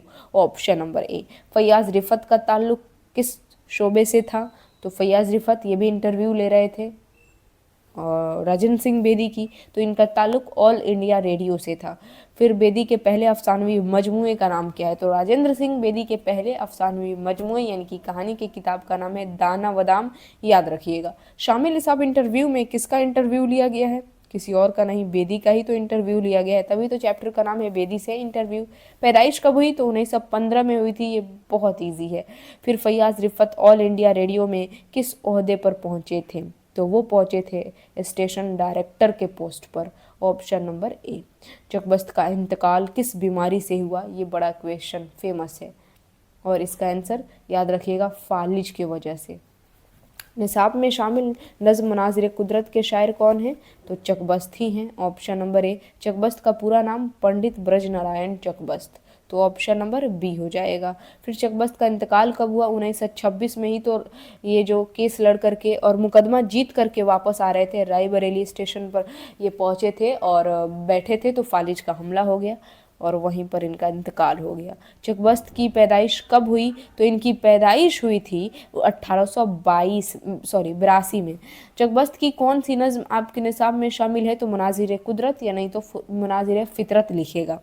शामिल नज़्म मनाजिर फितरत चकबस्त की कैसी शायरी की बेहतरीन मिसाल है? क्वेश्चन पूछ दिया ना मनाजिर फितरत लिख करके, तो ये एक फितरी शायरी है, नेचुरल आप कह सकते हैं। देहरादून किस सूबा का सदर मकाम है? तो अगर देखा जाए तो देहरादून उत्तराखंड में पड़ता है। ऑप्शन नंबर सी हो जाएगा। फिर है चकबस्त किस पेशे से मुंसलक थे? तो चकबस्त की बात करें तो एक वकील थे, वकालत करते थे, तभी तो वो रायबरेली गए थे मुकदमा लड़ने के लिए। चकबस्त की गज़लों में किस बड़े शायर का रंग पाया जाता है? तो आतिश का रंग पाया जाता है। चकबस्त की पैदाइश कहाँ हुई? तो उनकी पैदाइश हुई थी फैज़ाबाद में। Option number D. जदीद नज़्म के आगाज़ का सिलसिला किससे शुरू हुआ? जदीद यानी कि मॉडर्न ज़माने की नज़्म के आगाज़ का सिलसिला अल्ताफ़ हुसैन हाली को माना जाता है। तो ऑप्शन नंबर ए बी था ना, option number B will be the absolutely right answer. फिर नेक्स्ट क्वेश्चन है कि ताजमहल किस मुगल बादशाह ने तामीर करवाया था? तो हुमायूं ने करवाया था, अकबर ने, जहांगीर ने? नहीं, शाहजहां ने। Option number D Shahjahan. India Gate किसकी नज़्म है? तो इसके राइटर कोई और नहीं जगन्नाथ आज़ाद है। इंडिया गेट कहाँ वाक़ई है? तो सबको पता है कि इंडिया गेट कहाँ है, तो दिल्ली में है। Option number B. Jagannath Azad की पैदाइश कब हुई? जगन्नाथ आज़ाद की अगर पैदाइश की बात करें 1918 में हुई थी, तो option number B will be the absolutely right answer. आगे बढ़ते हैं। ईसा खेल में पैदाइश हुई थी इनकी। जगन्नाथ आज़ाद की कौन सी नज़्म आपके निसाब में शामिल है? इंडिया गेट ही तो हम लोग के सिलेबस में है। आज़ाद का ताल्लुक़ किस शहर से था? तो जगन्नाथ आज़ाद का ताल्लुक़ ईसा खेल पाकिस्तान में, पैदाइश हुई थी तो वहीं से तो ताल्लुक़ होगा। इंडिया गेट की तामीर किसने किया? तो इंडिया गेट को बनवाया था अंग्रेज़ों ने। ऑप्शन नंबर ए। ताजमहल को मुग़ल बादशाह ने बनवाया था, लेकिन इंडिया गेट को अंग्रेज़ों ने बनवाया। जगन्नाथ आज़ाद तकसीम मुल्क के बाद दिल्ली कब आए थे? तो तकसीम मुल्क के बाद यानी कि हिंदुस्तान के बंटवारे के बाद ये आए थे 1948 में। कौन बड़े शायर जगन्नाथ आज़ाद के वालिद थे? ये बढ़िया क्वेश्चन है। वो थे तुलुक चंद महरूम। ऑप्शन नंबर सी। ईसा खेल कहाँ है? तो ये पाकिस्तान में है। ऑप्शन नंबर ए। तरक्की पसंद तहरीक का आगाज़ कब हुआ? 1936। ये मैं आप लोगों को ऑलरेडी बता भी चुकी हूँ। जगन्नाथ आज़ाद ने किस मजमून में एमए किया? तो वो एमए किए थे फ़ारसी में। जगन्नाथ आज़ाद को शायरी के अलावा किस चीज़ में महारत हासिल थी? तो शायरी के अलावा इनको महारत हासिल थी तहकीक यानी कि रिसर्च में। परवेज शाहदी की अहलिया का नाम यहाँ पर पूछा जा रहा है कि बताइए परवेज शाहदी की वाइफ का नाम क्या है। ए में दिया है मेहरुन्निसा, फजीलतुन्निसा, इशरत जहाँ और जहाँ बेगम। तो इनकी वाइफ का नाम था फजीलतुन्निसा बेगम। ऑप्शन नंबर बी हो जाएगा बिल्कुल सही आंसर। परवेज शाहदी के वालिद का नाम पूछा जा रहा है, तो उनके वालिद यानी कि पिता का नाम था सैयद अहमद हुसैन दिया है, सैयद मोहम्मद हुसैन, सैयद तबारक हुसैन तो नहीं था। अगर देखा जाए तो इसका ऑप्शन नंबर सी हो जाएगा सैयद अहमद हुसैन। परवेज शाहदी कब पैदा हुए, तो इनकी पैदाइश जो है 1910 में हुई थी। Option number B, Lodhi Katra में कुछ इसी तरह नाम था। परवेज शाहदी का असल नाम क्या है, तो अबरार हुसैन, इकराम हुसैन, इकराम हुसैन। ऑप्शन नंबर बी इकराम हुसैन ही होगा। हम नौजवां हैं किसकी नज़्म है, तो परवेज शाहदी का लिखा हुआ है। तसलीस हयात किसका शेरी मजमुआ है, इसके भी राइटर कोई और नहीं परवेज शाहदी ही हैं। परवेज शाहदी ने मुलाजमत की शुरुआत कहाँ से किया, तो मुलाजमत की शुरुआत ये किए थे कोलकाता से। Option number A. Parvez Shahidi की कौन सी नज़्म आपके निसाब में शामिल है, तो इनकी नज़्म हम नौजवां हैं हम लोग के सिलेबस में शामिल है। निदा फाजली की पैदाइश कहाँ हुई, तो निदा फाजली से अब यहाँ पर सवाल आ गया है, क्या बात है। इनकी पैदाइश ग्वालियर में हुई थी, तो ऑप्शन नंबर इसका निदा फाजली की पैदाइश ए में दिया है दिल्ली, बी में दिया है ग्वालियर, सी में लखनऊ, जयपुर। तो आपको क्या लगता है इसका सही आंसर क्या होगा। निदा फाजली की पैदाइश की अगर बात करें तो इनकी पैदाइश ग्वालियर में ही हुई थी। ऑप्शन नंबर बी, लखनऊ में नहीं लगाइएगा, बहुत सारे स्टूडेंट कंफ्यूज हो जाते हैं। शामिल निसाब नज़्म बिजली का खंबा के शायर कौन है, तो कोई और नहीं निदा फाजली ही हैं। निदा फाजली की तसनीफ़ दुनिया मेरे आगे किस सिन्फ नसर से मुताल्लिक है, तो दुनिया मेरे आगे ये एक नावल है। Option number B will be the absolutely right answer. आगे बढ़ा जाए, दुनिया मेरे आगे, एक मिनट वेट, ये एक नावल तो नहीं होना चाहिए, दुनिया मेरे आगे ये एक खाका है। Option number D will be the absolutely right answer. आगे बढ़ते हैं, नज़्म बहुत आसान थी पहले के शायर कौन है। नज़्म बहुत आसान थी पहले या फिर बिजली का खंबा, दोनों के राइटर निदा फाजली हैं। नज़्म बिजली का खंबा के अलावा निदा फाजली की कौन सी नज़्म बहुत आसान थी पहले। Option number B. Nida Fazli की वफ़ात कब हुई, तो आखिरकार इनका इंतकाल की बात करें तो आखिरकार इनका इंतकाल हो गया था 2007 में भी नहीं हुआ था, 2008 में भी, 2009 बताया ही नहीं गया है बुक में। तो ऑप्शन नंबर डी इनमें से कोई नहीं लगा दीजिए। नज़्म बिजली का खंबा किस तरह की नज़्म है, बिजली का खंबा ये एक आज़ाद नज़्म है। Option number C. सिर्फ नज़्म रफ्ता रफ्ता क्या होती जा रही है, तो ये रफ्ता रफ्ता नज़्म बहुत आसान थी पहले, इसमें बताया गया है कि रफ्ता रफ्ता खोखली होती जा रही है, तो ऑप्शन नंबर बी। ठीक है, आगे बढ़ते हैं कि निदा फाजली की शोहरत किस तरह के शायर की है। निदा फाजली जदीद नज़्म निगार हैं, कविता मॉडर्न ज़माने की लिखते हैं। फिल्मी सनत में निदा फाजली किस हैसियत से वाबस्ता थे, तो ये नगमा निगार के तौर पर काफ़ी फेमस थे। ऑप्शन नंबर सी हो जाएगा। दर्ज झैल में निदा फाजली का शेरी मजमुआ कौन सा है। शोखी तहरीर, आहंग, अफकार और ज़िंदगी की तड़प। तो इनका जो शेरी मजमुआ है, शेरी मजमुआ यानी कि शेर व शायरी का किताब, तो अगर देखा जाए निदा फाजली की शोखी तहरीर और आहंग, सी और डी तो नहीं होगा, कंफर्म है। शेरी मजमुआ यानी कि शेर व शायरी का किताब जो है ना, ज़िंदगी की तड़प इन्हीं का है शेरी मजमुआ। एक मिनट वेट, ज़िंदगी की तड़प जो है ना निदा फाजली का ही शेरी मजमुआ है, तो ऑप्शन नंबर डी हो जाएगा बिल्कुल सही आंसर। बी और ए नहीं होगा, कंफर्म। ठीक है, ऑप्शन नंबर डी अगर आप लोगों ने लगाया है तो बिल्कुल सही। मोर नाच भी इन्हीं का है, शेरी मजमुआ यानी कि शेर व शायरी का किताब इन्हीं का है। शहर मेरे साथ चल इन्हीं का है। ठीक है, आगे बढ़ते हैं। नेक्स्ट क्वेश्चन ये देखिए, सैयद मोहम्मद जाफरी से है। क्या आपको पता है सैयद मोहम्मद जाफरी कौन से चैप्टर के राइटर हैं? बिल्कुल, खड़ा डिनर चैप्टर के राइटर। तो पूछा जा रहा है कि इनकी सन पैदाइश क्या है, यानी कि किस सन में ये पैदा हुए। तो 1905, ऑप्शन नंबर डी हो जाएगा बिल्कुल सही आंसर। 1905 में इनकी पैदाइश हुई थी। फिर दर्ज झैल शुअरा में से मज़ाह के शायर कौन हैं? हंसी मजाक वाले सैयद मोहम्मद जाफरी। ऑप्शन नंबर कहीं किसी में भी नहीं दिया गया है। ए में दिया है रमज़ अजीम आबादी, बी में मुबारक अजीम आबादी, अकबर इलाहाबादी। हाँ, अकबर इलाहाबादी लगा सकते हैं क्योंकि ये भी क्या है, हंसी मजाक के ही शायर हैं। खड़ा डिनर क्या है? ये एक मज़ाहिया नज़्म हंसी मजाक वाली। सैयद मोहम्मद जाफरी की मज़ाहिया शेरी मजमूआ के नाम बताइए। तो इनका शेरी मजमूआ यानी कि शेर और शायरी की किताब का नाम शोखी तहरीर है। ऑप्शन नंबर ए हो जाएगा। ठीक है। फिर है दर्ज झैल शुअरा में मज़ाह के शायर कौन है? यहाँ पर भी नहीं दिया है सैयद मोहम्मद जाफरी, लेकिन ऑप्शन बी में सैयद मोहम्मद जाफरी दिया है। ऑप्शन ए में तो नहीं दिया है ना, बी में तो दिया है। सैयद मोहम्मद जाफरी का ताल्लुक़ किस मुल्क से है? सैयद मोहम्मद जाफरी की बात करें तो इनका जो ताल्लुक़ है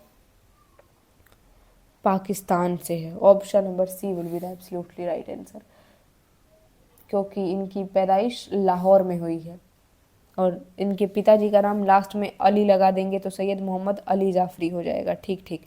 नज़्म खड़ा डिनर किस तरह की नज़्म है? तो ये एक मज़ाहिया नज़्म है। सैयद मोहम्मद जाफरी की वफ़ात कब हुई? तो वफ़ात की अगर बात करें तो 1976, ऑप्शन नंबर सी 1976 में। रुजज़ किस सिन्फ़ शायरी का हिस्सा है? ये बढ़िया सवाल है। ये मरसिया का एक हिस्सा है, मरसिया का एक पार्ट है रुजज़। मिर्ज़ा अब्दुल्ला खां गालिब में गालिब क्या है? तो एक तखल्लुस है। गालिब का पहले पहल तखल्लुस क्या है? तो उनका पहला पहल तखल्लुस असद था। गालिब ने मरसिया किसके लिखा है, किसके लिए लिखा है? तो अपने करीबी रिश्तेदार के लिए, अपने भांजे के लिए लिखे रहते हैं आरिफ की मौत पर, जिसका नाम क्या रहता है? आरिफ। Real name Zainul Abidin Khan. सरापा, रुजज़ और जंग किस सिन्फ के अज्जा हैं? तो मरसिया के। ये मरसिया के ही सब पार्ट यानी कि अंग है। गालिब का पूरा नाम अब्दुल्ला बेग खां। मिर्ज़ा गालिब की वफ़ात कहाँ हुई? दिल्ली में, ये सबको पता है। गालिब की बेगम उमराव बेगम। जो नज़्म किसी की मौत पर लिखी जाए उसे मरसिया कहते हैं। शामिल निसाब मरसिया गालिब ने किसकी मौत पर लिखा है? तो आरिफ की मौत पर। फिर नेक्स्ट क्वेश्चन है कि मिर्ज़ा नौशाह किसे कहा जाता है? मिर्ज़ा गालिब को कहते हैं। गालिब कब पैदा हुए? 1797 अपने नानिहाल आगरा में। आरिफ मरहूम गालिब के कौन थे? तो भांजे थे। ऑप्शन नंबर ए। लफ्ज़ मरसिया किस ज़बान से माखूज़ है? तो लफ्ज़ मरसिया की अगर बात करें ना तो ये अरबी ज़बान से लिया गया है लफ्ज़ मरसिया। ठीक है। मुगलिया दरबार से मिर्ज़ा गालिब को कौन सा खिताब मिला? दबिरुल मुल्क का इनको खिताब मिला था। ऑप्शन नंबर सी।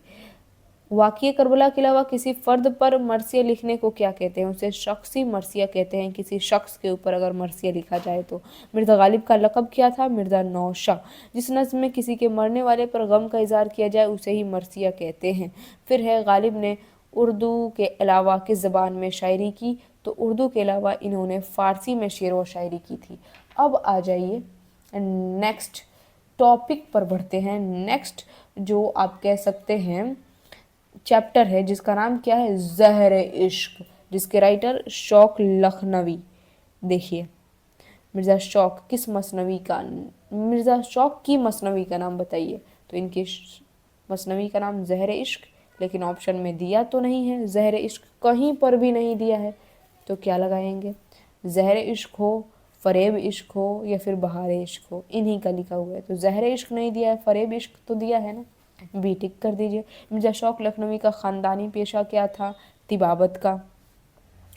शौक का असल नाम मिर्ज़ा शौक का तसद्दुक़ हुसैन ख़ां था इनका रियल नेम। तो ऑप्शन नंबर बी हो जाएगा। किसी की तारीफ़ में जो नज़्म कही जाए उसे कसीदा कहा जाता है। दर्ज झैल में कौन मसनवी निगार नहीं है? तो अहमद फ़राज जो है ना ये गज़ल गो हैं, गज़ल गो शायर। मसनवी ज़हर इश्क किसने लिखी? तो शौक लखनवी ने। उर्दू की पहली मसनवी का नाम क्या है? ये इंपॉर्टेंट क्वेश्चन है। कदम राव पदम राव, याद रखिएगा। मिर्ज़ा शौक का इंतकाल कब हुआ? तो आखिरकार इनके इंतकाल की बात करें तो इनका इंतकाल 1871 A will be the absolutely right answer. Wajid Ali Shah के दरबार में शौक किस ओहदे पर फायज हुए? शाही मुआलिस के ओहदे पर, क्योंकि ये डॉक्टरी पेशे से जुड़े हुए थे। शौक कहाँ पैदा हुए? लखनऊ में, तभी तो शौक लखनवी लगता है। ज़ेर निसाब ज़हर इश्क किस सिन्फ शायरी से ताल्लुक़ रखती है? तो ज़हर इश्क ये एक मसनवी है, ऑप्शन नंबर डी हो जाएगा। फिर दर्ज झैल में मसनवी निगार कौन है? शौक लखनवी हैं। शौक लखनवी की सने पैदाइश क्या है? 1783 में इनकी पैदाइश हुई थी, डी हो जाएगा बिल्कुल सही आंसर। दर्ज झैल मिसरा को मुकम्मल कीजिए। महुए हुस्न डॉट डॉट यार था, जमाल कमाल ख्याल या फिर विसाल? तो याद रखिएगा महुए हुस्न जमाल यार था, ऑप्शन नंबर ए। फिर है शौक लखनवी की मसनवियों में सबसे ज़्यादा मकबूलियत किस मसनवी को, सबसे ज़्यादा ज़हर इश्क को मिला था? तो ऑप्शन नंबर बी, मसनवी बहार इश्क के मुसन्निफ, इसके भी writer Shauq Lakhnavi, option number A. Naseem का इंतकाल कब हुआ? नेक्स्ट क्वेश्चन, क्योंकि नसीम जो है ना, गुलजार नसीम मसनवी के राइटर है। गुलजार नसीम भी क्या है? एक मसनवी ही है। तो इनका इंतकाल पूछा जा रहा है, तो आखिरकार इनका इंतकाल 1845 में हो गया था, ऑप्शन नंबर बी हो जाएगा बिल्कुल सही आंसर। नसीम की मसनवी का नाम क्या है? Gulzar Naseem, option number B. Naseem का गुलजार नसीम, बहुत आसान है। फिर है शायरी में नसीम किसके शागिर्द थे? ये इम्पोर्टेंट क्वेश्चन है। शायरी में अगर बात करें, नसीम आतिश के शागिर्द थे, ऑप्शन नंबर बी। बकावली किस मसनवी का किरदार है? तो गुलजार नसीम। फिर है नसीम का पूरा नाम क्या था? दया शंकर नसीम। बकावली की शख्सियत क्या थी? तो उसकी शख्सियत दिलावेज, ऑप्शन नंबर सी। फिर है मसनवी के क्या मानी है? तो मसनवी का मतलब होता है दो दो किया हुआ। बकावली का महबूब कौन था? तो बकावली का महबूब था, ओहो, ताजुल मुल्क, ऑप्शन नंबर ए हो जाएगा। ताजुल मुल्क जो था उसका महबूब, और जैनुल मुल्क जो था वो मालिक था, आप कह सकते हैं। उसी की शोहरत थी चारों तरफ, उस शहर का वो आप कह सकते हैं बादशाह था। तो जैनुल मुल्क के दरबार में बकावली किस ओहदे पर फाइज हुई? तो वज़ीर बन गई, यानी कि मंत्री बना दी गई। अब देखिए अगले चैप्टर से क्वेश्चन, मसहफ़ी। आप बता सकते हैं मसहफ़ी किस चैप्टर के राइटर हैं? बिल्कुल, जज्बा इश्क।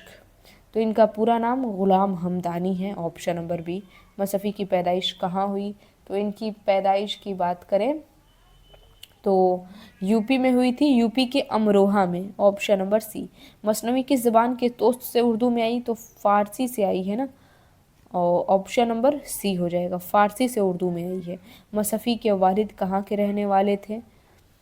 इनके वालिद अकबरपुर के रहने वाले थे, ऑप्शन नंबर ए। अमरोहा का ताल्लुक़ किस सूबा से है? तो यूपी से, ऑप्शन नंबर डी।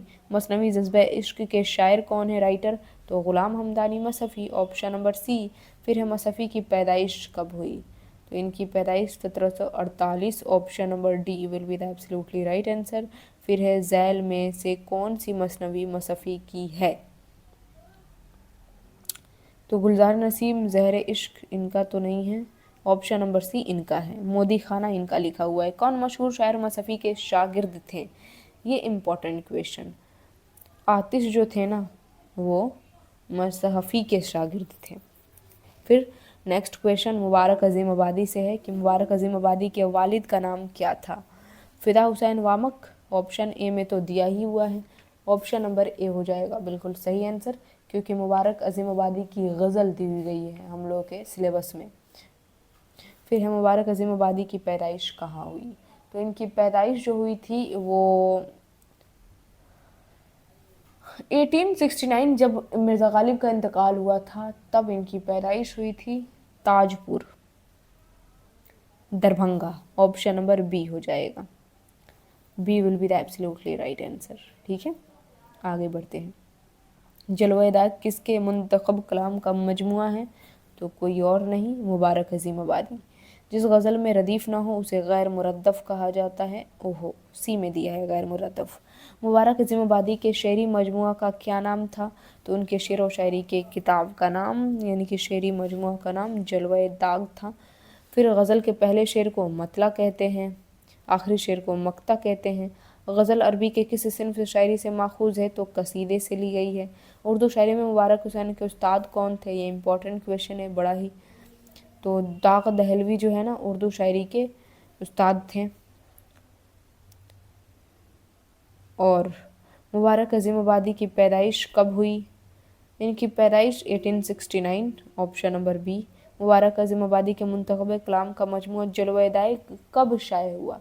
यानी कि कब इसको प्रकाशित किया गया? जलवा दाग नाम का जो इनका कलाम था, किताब आप कह सकते हैं।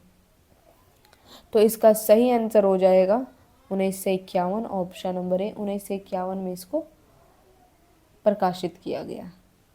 ठीक है, आगे बढ़ते हैं नेक्स्ट क्वेश्चन की तरफ। किस दबिस्तान का ताल्लुक बिहार से है? ऑफ कोर्स दबिस्तान इज अजीमाबाद। दाग के रंग के अलावा मुबारक के कलाम पर कैसा रंग पाया गया? तो दाग के रंग के अलावा तसव्वुफ का रंग पाया गया। गज़ल अरबी कसीदे के किस हिस्से से माखूज है? तो तशबीब, कसीदे के तशबीब से आई है। मुबारक अज़ीम आबादी उर्दू के साथ किस ज़बान में शायरी करते थे? तो उर्दू के अलावा अगर देखा जाए मुबारक अज़ीम आबादी को फ़ारसी में शायरी करते थे। मुबारक अज़ीम आबादी का ख़ानदानी सिलसिला किस मशहूर बुज़ुर्ग से मिलता है? तो बाबा फरीदुद्दीन गंज शुक्र, ऑप्शन नंबर सी लगाएंगे। फिर अहमद फ़राज की पैदाइश कहाँ हुई? ये अहमद फ़राज से क्वेश्चन, क्या बात है। अहमद फ़राज जो कि ये भी रूमानी मिजाज के शायर थे, इनकी पैदाइश की बात करें तो इनकी पैदाइश हुई थी पेशावर में। ऑप्शन नंबर डी देखिए, डी में दिया है पेशावर। गज़ल के आखिरी शेर को मक्ता कहते हैं। अहमद फ़राज किस यूनिवर्सिटी में लेक्चरर हुए? तो लेक्चरर किस यूनिवर्सिटी के होंगे? पेशावर यूनिवर्सिटी। अहमद फ़राज का ताल्लुक़ किस मुल्क से है? तो अहमद फ़राज का ताल्लुक़ जो है ना, अगर इनकी बात करें तो पाकिस्तान के पेशावर में हुई थी, तो पाकिस्तान से इनका ताल्लुक़ है। तेरे होते हुए महफिल में जलाते हैं चिराग, ऑप्शन नंबर सी हो जाएगा। फिर है दौलते दर्द को दुनिया से छिपा कर रखना, तो ऑप्शन नंबर बी हो जाएगा। अहमद फ़राज का इंतकाल कब हुआ? ये सवाल बहुत ही इम्पॉर्टेंट है। आखिरकार इनका इंतकाल 2009 में हुआ था। अपनी मौत से पहले अहमद फ़राज बिहार के किस शहर में आए थे? तो वो आए थे बिहार के दरभंगा में। फिर अहमद फ़राज की पैदाइश कब हुई? 1933 पेशावर। वफ़ात से पहले चंद माह कबल कौन शायर दरभंगा के एक मुशायरे में तशरीफ़ लाए थे? तो अहमद फ़राज ही थे। अहमद फ़राज बुनियादी तौर पर किस मिजाज के शायर थे? तो ये रूमानी मिजाज के शायर थे। अहमद फ़राज की शायरी का मजमुआ कौन है? दर्दासूब, तलखियाँ, खुशबू या फिर सदबर्ग? तो याद रखिएगा, इसका सही आंसर हो जाएगा ऑप्शन नंबर ए, दर्द आसूब इन्हीं का है। ठीक है, तिनका तिनका इन्हीं का लिखा हुआ है, सॉरी तिनका तिनका नहीं, तन्हा तन्हा। अहमद फ़राज की शायरी का महाउर क्या था? तो इनकी शायरी का महाउर, क्योंकि ये रूमानी मिजाज के शायर थे, तो हुस्न व इश्क इनका शायरी का महाउर रहेगा ही। फिर नेक्स्ट क्वेश्चन है कि अहमद फ़राज की शायरी का महाउर, ओहो फिर यही क्वेश्चन सेम रिपीट हो गया है। ऑप्शन नंबर बी, हुस्न व इश्क। गज़ल अरबी कसीदे के किस हिस्से से माखूज है? तो तशबीब से। आगे बढ़ते हैं। देखिए यहाँ पर नेक्स्ट क्वेश्चन है कि हसन नईम किस इदारा में डायरेक्टर के ओहदे पर मामूर हुए? Raza library Rampur, Ghalib institute, Urdu academy, national library? आपको क्या लगता है? ऑप्शन नंबर ए होगा, सी होगा? नहीं, ये जो थे अगर बात करें हसन नईम, तो गालिब इंस्टीट्यूट में डायरेक्टर की ओहदे पर ये काम किए थे। हसन नईम कहाँ पैदा हुए? तो पैदाइश की अगर बात करें तो इनकी पैदाइश पटना में हुई थी। कब? तो 1924। आगे बढ़ते हैं। कल वो जाम हुस्न की गहराइयाँ रह जाएंगी, तो वह सूरज है कि तेरी परछाइयाँ रह जाएंगी? तो ऑप्शन नंबर सी हो जाएगा, तू वह सूरज है कि तेरी परछाइयाँ। क्या बात है, मैं अगला लाइन बोल भी दी। कल वो जामे हुस्न की गहराइयाँ रह जाएंगी, तो वह सूरज है कि तेरी परछाइयाँ रह जाएंगी। अहले दिल को याद सतियों आएगा मेरा जुनूं, शोहरतें होंगी फना, रुसवाइयाँ रह जाएंगी। ठीक, तो ये हसन नईम का ही लाइन है। हसन नईम का इंतकाल कब हुआ? तो आखिरकार इनका इंतकाल 1991 में हो गया था। फिर हसन नईम जो है किस शोबा में मुलाजमत करते थे? वजारत दिफा, वजारत ख़ारजा, वजारत रेल या फिर वजारत दाखिला? तो ये नौकरी करते थे वजारत ख़ारजा में। ठीक है, option number B will be the absolutely right answer, यानी कि विदेश मंत्रालय में। हसन नईम की वफ़ात कहाँ हुई? तो बम्बई में, मुंबई ऑप्शन नंबर सी में दिया है, इसको टिक कर दीजिए। फिर आगे बढ़ा जाए, हसन नईम का ताल्लुक़ किस शहर से है? ताल्लुक़ की बात करें तो पटना से, पैदाइश पटना में हुई थी। शेर में कितने मिसरे होते हैं? तो शेर में 2 मिसरे होते हैं, आपको पता ही है। निसाब में शामिल हसन नईम की पहली गज़ल कितने अशआर पर मुश्तमिल है? यानी कि पहली गज़ल है उसमें कितने मिसरे हैं? तो उसमें टोटल 5 हैं मिसरे, तो ऑप्शन नंबर ए हो जाएगा। जहाँ में हमसा कोई गमगसार हो तो कहें, ऑप्शन नंबर बी होगा गमगसार। ठीक। हसन नईम का असल नाम क्या था? सैयद अहसन, सैयद हसन, सैयद मोहसिन, सैयद हुसैन? नहीं, उनका रियल नाम सैयद हसन, सिंपल सी बात है, ऑप्शन नंबर ए। ये ज़्यादा डिफ़िकल्ट नहीं है इनका नाम। हसन नईम ने किस शायरी का गहरा मुताला किया था? तो इन्होंने गहरा मुताला किया था क्लासिकी शायरी का, तो ऑप्शन नंबर सी में दिया है क्लासिकी शायरी। C will be the absolutely right answer. अब देखिए यहाँ पर परवीन शाकिर से क्वेश्चन। परवीन शाकिर कहाँ पैदा हुई? इनकी पैदाइश तो खैर पाकिस्तान में हुई थी, कराची पाकिस्तान। बारिश हुई तो फूलों के तन चाक हो गए, मौसम के हाथ भीग करके सफ़ाक हो गए, इन्हीं का लिखा हुआ है। तो यह मिसरा किसकी गज़ल का मिसरा है? तो परवीन शाकिर, ऑप्शन नंबर ए। परवीन शाकिर किस हैसियत से मशहूर है? तो गज़ल गो के तौर पर। फिर है परवीन शाकिर की पैदाइश कहाँ हुई? पाकिस्तान के कराची में, ऑप्शन नंबर ए। इनके वालिद का नाम पूछ रहा है। अगर वालिद का नाम पूछे तो आप क्या लगाएंगे? इनके वालिद का नाम जो है Syed Tariq Kashif Hussain, option number B हो जाएगा। सॉरी कासिफ नहीं, साकिब था इनका, ऑप्शन नंबर डी इससे दिख गया। काशिफ नहीं, साकिब हुसैन नाम था, सैयद साकिब हुसैन। परवीन शाकिर के वालिद का नाम, यानी कि पिता का नाम। परवीन शाकिर की शादी किससे हुई थी? तो इनकी शादी हुई थी डॉक्टर नसीर अली से, ऑप्शन नंबर बी। फिर है परवीन शाकिर किस तहरीक से वाबस्ता थी, यानी कि किस तहरीक से जुड़ी हुई थी? तो आप किताब उठा करके देखिएगा, उसमें लिखा होगा निसाई तहरीक, तो ऑप्शन नंबर सी हो जाएगा, निसाई तहरीक से जुड़ी थी। परवीन शाकिर के इस्लाफ का आबाई वतन कहाँ है? भले ही कराची पाकिस्तान में इनकी पैदाइश हुई थी, लेकिन इनका आबाई वतन जो था वो इस्लाफ का आबाई वतन लहरिया सराय दरभंगा था, तो ऑप्शन नंबर ए हो जाएगा। बिहार से ताल्लुक़ ये भी रखती हैं। परवीन शाकिर कब वफ़ात पाई? तो आखिरकार इनका इंतकाल 1994 में हो गया था, ऑप्शन नंबर सी। ठीक है, आगे बढ़ते हैं। नेक्स्ट, गए मौसम में जो खिलते थे गुलाबों की तरह, देखिए ऑप्शन नंबर डी में दिया है गुलाबों की तरह। फिर है नेक्स्ट क्वेश्चन, परवीन शाकिर की कुलियात किस उन्वान से शाये हुआ? उसका टाइटल क्या था? तो उसका टाइटल रखा गया था, जो उनकी कुलियात था, हालांकि उनका पहला मजमुआ खुशबू था, खुशबू नहीं होगा, उनका पहला किताब का नाम था खुशबू, तो ऑप्शन नंबर बी तो नहीं होगा। जो उनका कुलियात था और जिस टाइटल से, एक मिनट, परवीन शाकिर की कुलियात किस उन्वान से, तो खुद कलामी तो नहीं होगा, माहे तमाम।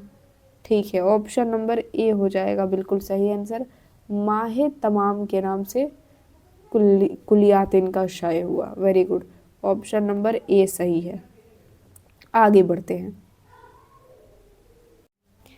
देखिए, इरफान सिद्दीकी का ताल्लुक़ किस ख़ानदान से था? ए में दिया है सैयद शेख, बी में है सिद्दीकी ख़ानदान, सी में है शेख सिद्दीकी बदायूं ख़ानदान। तो अगर बात करें इरफान सिद्दीकी के ताल्लुक़ की, किस ख़ानदान से ताल्लुक़ था, तो शेख सिद्दीकी ख़ानदान से ताल्लुक़ था, सी। फिर इरफान सिद्दीकी बुनियादी तौर पर किस सिन्फ़ के शायर हैं? तो ये बुनियादी तौर पर एक गज़ल गो शायर है, गज़ल के तौर पर काफ़ी फेमस है। इरफान सिद्दीकी बुनियादी तौर पर क्या है? गज़ल के शायर, ऑप्शन नंबर ए 3 का। फिर आगे बढ़ते हैं। नेक्स्ट, इरफान सिद्दीकी ने संस्कृत के किस शायर के ड्रामे का उर्दू तर्जुमा किया है? तो संस्कृत के शायर कालिदास का इन्होंने उर्दू में ट्रांसलेट किया है, यानी कि तर्जुमा किया है। इरफान सिद्दीकी का असल नाम इरफान अहमद सिद्दीकी, गुफरान, इमरान, फुरकान? नहीं, ऑप्शन नंबर ए सही है, इरफान अहमद सिद्दीकी। मुलाजमत के बाद इरफान सिद्दीकी कहाँ सकूनत पजीर हो गए? तो वो लखनऊ में चले गए हमेशा के लिए रहने के लिए। मुलाजमत से सुबुकदोशी के बाद इरफान सिद्दीकी ने कहाँ सकूनत इख्तियार कर लीजिए, यहाँ पर वही सवाल फिर से पूछ दिया है। Option number D, Lucknow. फिर है इरफान सिद्दीकी का इंतकाल कब हुआ? तो आखिरकार उनका इंतकाल हुआ था 2004 में। याद रखिएगा, क्वेश्चन पूछेगा कैसे हो गया, तो याद रखिएगा ब्रेन ट्यूमर का मर्ज हो गया था। इरफान सिद्दीकी को ब्रेन ट्यूमर हो गया था, तो उनका इंतकाल हो गया 2004 में। इरफान सिद्दीकी के कई शेरी मजमूए यकजा तौर पर किस उन्वान से शाये हुए थे? तो इनके बहुत सारे मजमूए यानी कि किताब थे जिनको टाइटल दे करके शाये किया गया था, यादों की बारात। तो ऑप्शन नंबर सी। एक मिनट, यादों की बारात तो इनका नहीं, वेट, यादों की बारात से तो नहीं, यादों की बारात इनका नहीं है। ठीक, इनकी बहुत सारी शेरी मजमूए यानी कि शेर और शायरी की किताब जो है ना, वो दरिया टाइटल से शाये किए गए थे। ऑप्शन नंबर बी हो जाएगा बिल्कुल सही आंसर। ठीक, भले ही इन्होंने जो संस्कृत के शायर थे कालिदास, उनका ड्रामा लिखा हुआ था मालविका अग्निमत्रम, तो उसको इन्होंने उर्दू में ट्रांसलेट किया था मालविका अग्निमत्र के नाम से। तो ठीक है, option number B. Irfan Siddiqui ने किस मजमून में एमए किया? तो इन्होंने एमए किया था उमरानियात। Option number C will be the absolutely right answer. आगे लास्ट चैप्टर से क्वेश्चन है, दरख्सा के बुक से लास्ट चैप्टर का क्वेश्चन अगर आप देखेंगे तो दिल को बहुत सुकून मिल रहा होगा, खुश होंगे कि क्या बात है, अब तो ख़त्म होने जा रहा है।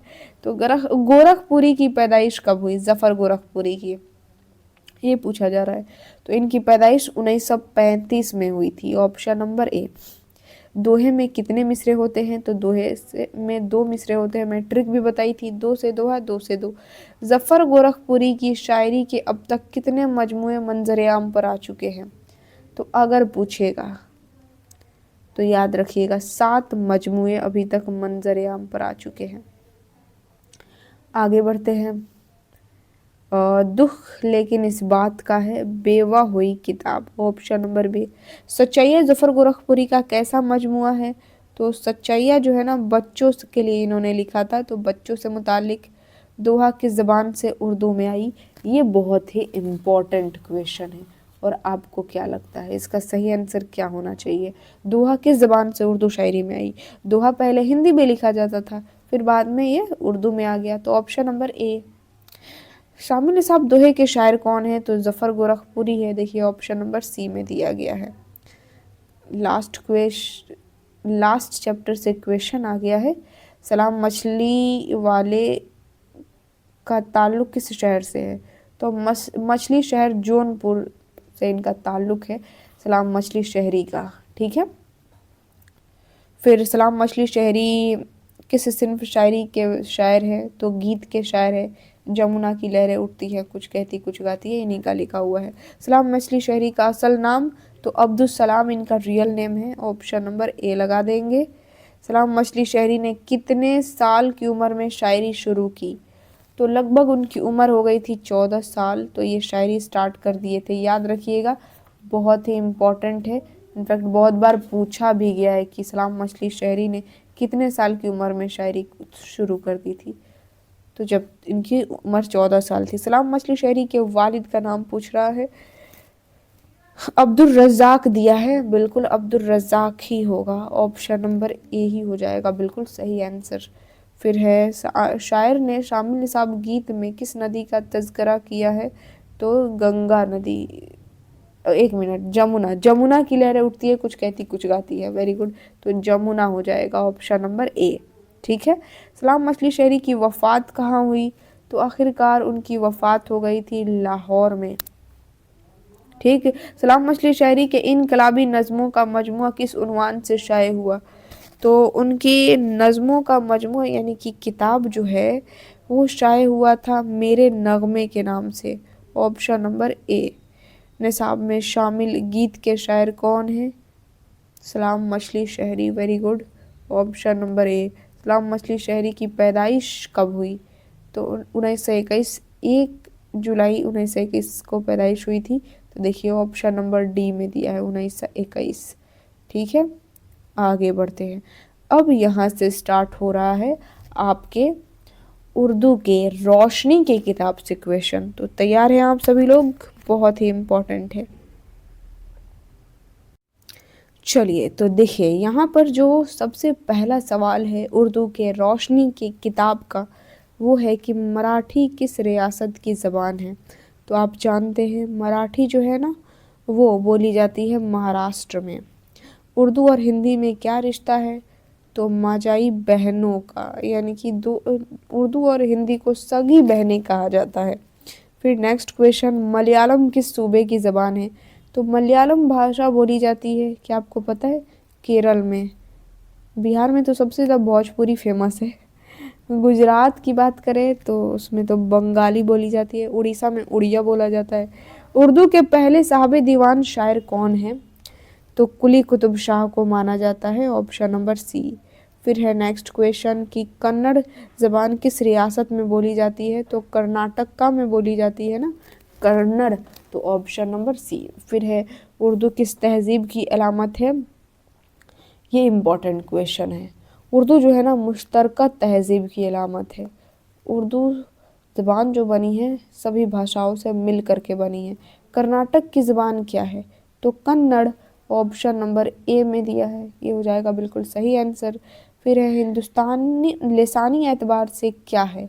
तो कसीर लिसानी है, अलग अलग भाषा बोलने वाले। हिंदी किस ज़बान से निकली है? तो हिंदी की बात करें, हिंदी खड़ी बोली से निकली है। उर्दू भी खड़ी बोली से निकली है। आंध्र प्रदेश में कौन सी ज़बान बोली जाती है? तो आंध्र प्रदेश की बात करें तो आंध्र प्रदेश में तेलुगु बोली जाएगी। ठीक, वेरी गुड।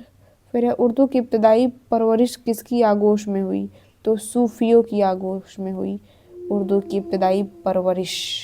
आगे बढ़ते हैं। अब यहाँ से जो है ना चैप्टर और राइटर से क्वेश्चन है। तो सबसे पहला सवाल है कि अफसाना अर्जुन किस ज़बान में है? अफसाना ये कहानी जो अर्जुन है ये बंगला भाषा में लिखी हुई कहानी है। फिर खाली संदूक किसने लिखी है? तो इसके लिखने वाले इंदिरा गोस्वामी। ऑप्शन नंबर ए। फिर है सेकेंड हैंड अफसाना किसने लिखी? तो इसके राइटर कोई और नहीं, वैकुम मोहम्मद बशीर हो जाएंगे। अफसाना अंग्रेज़िया बाबू किस ज़बान में है? तो अंग्रेज़िया बाबू मैथिली भाषा। ऑप्शन नंबर बी लगा दीजिए। फिर है खाली संदूक किसने लिखी है? तो खाली संदूक इस चैप्टर के writer Indira Goswami. Option number A हो जाएगा। सूरज का घोड़ा किसने लिखा है? सूरज के घोड़ा के राइटर U.R. अनंत मूर्ति हैं।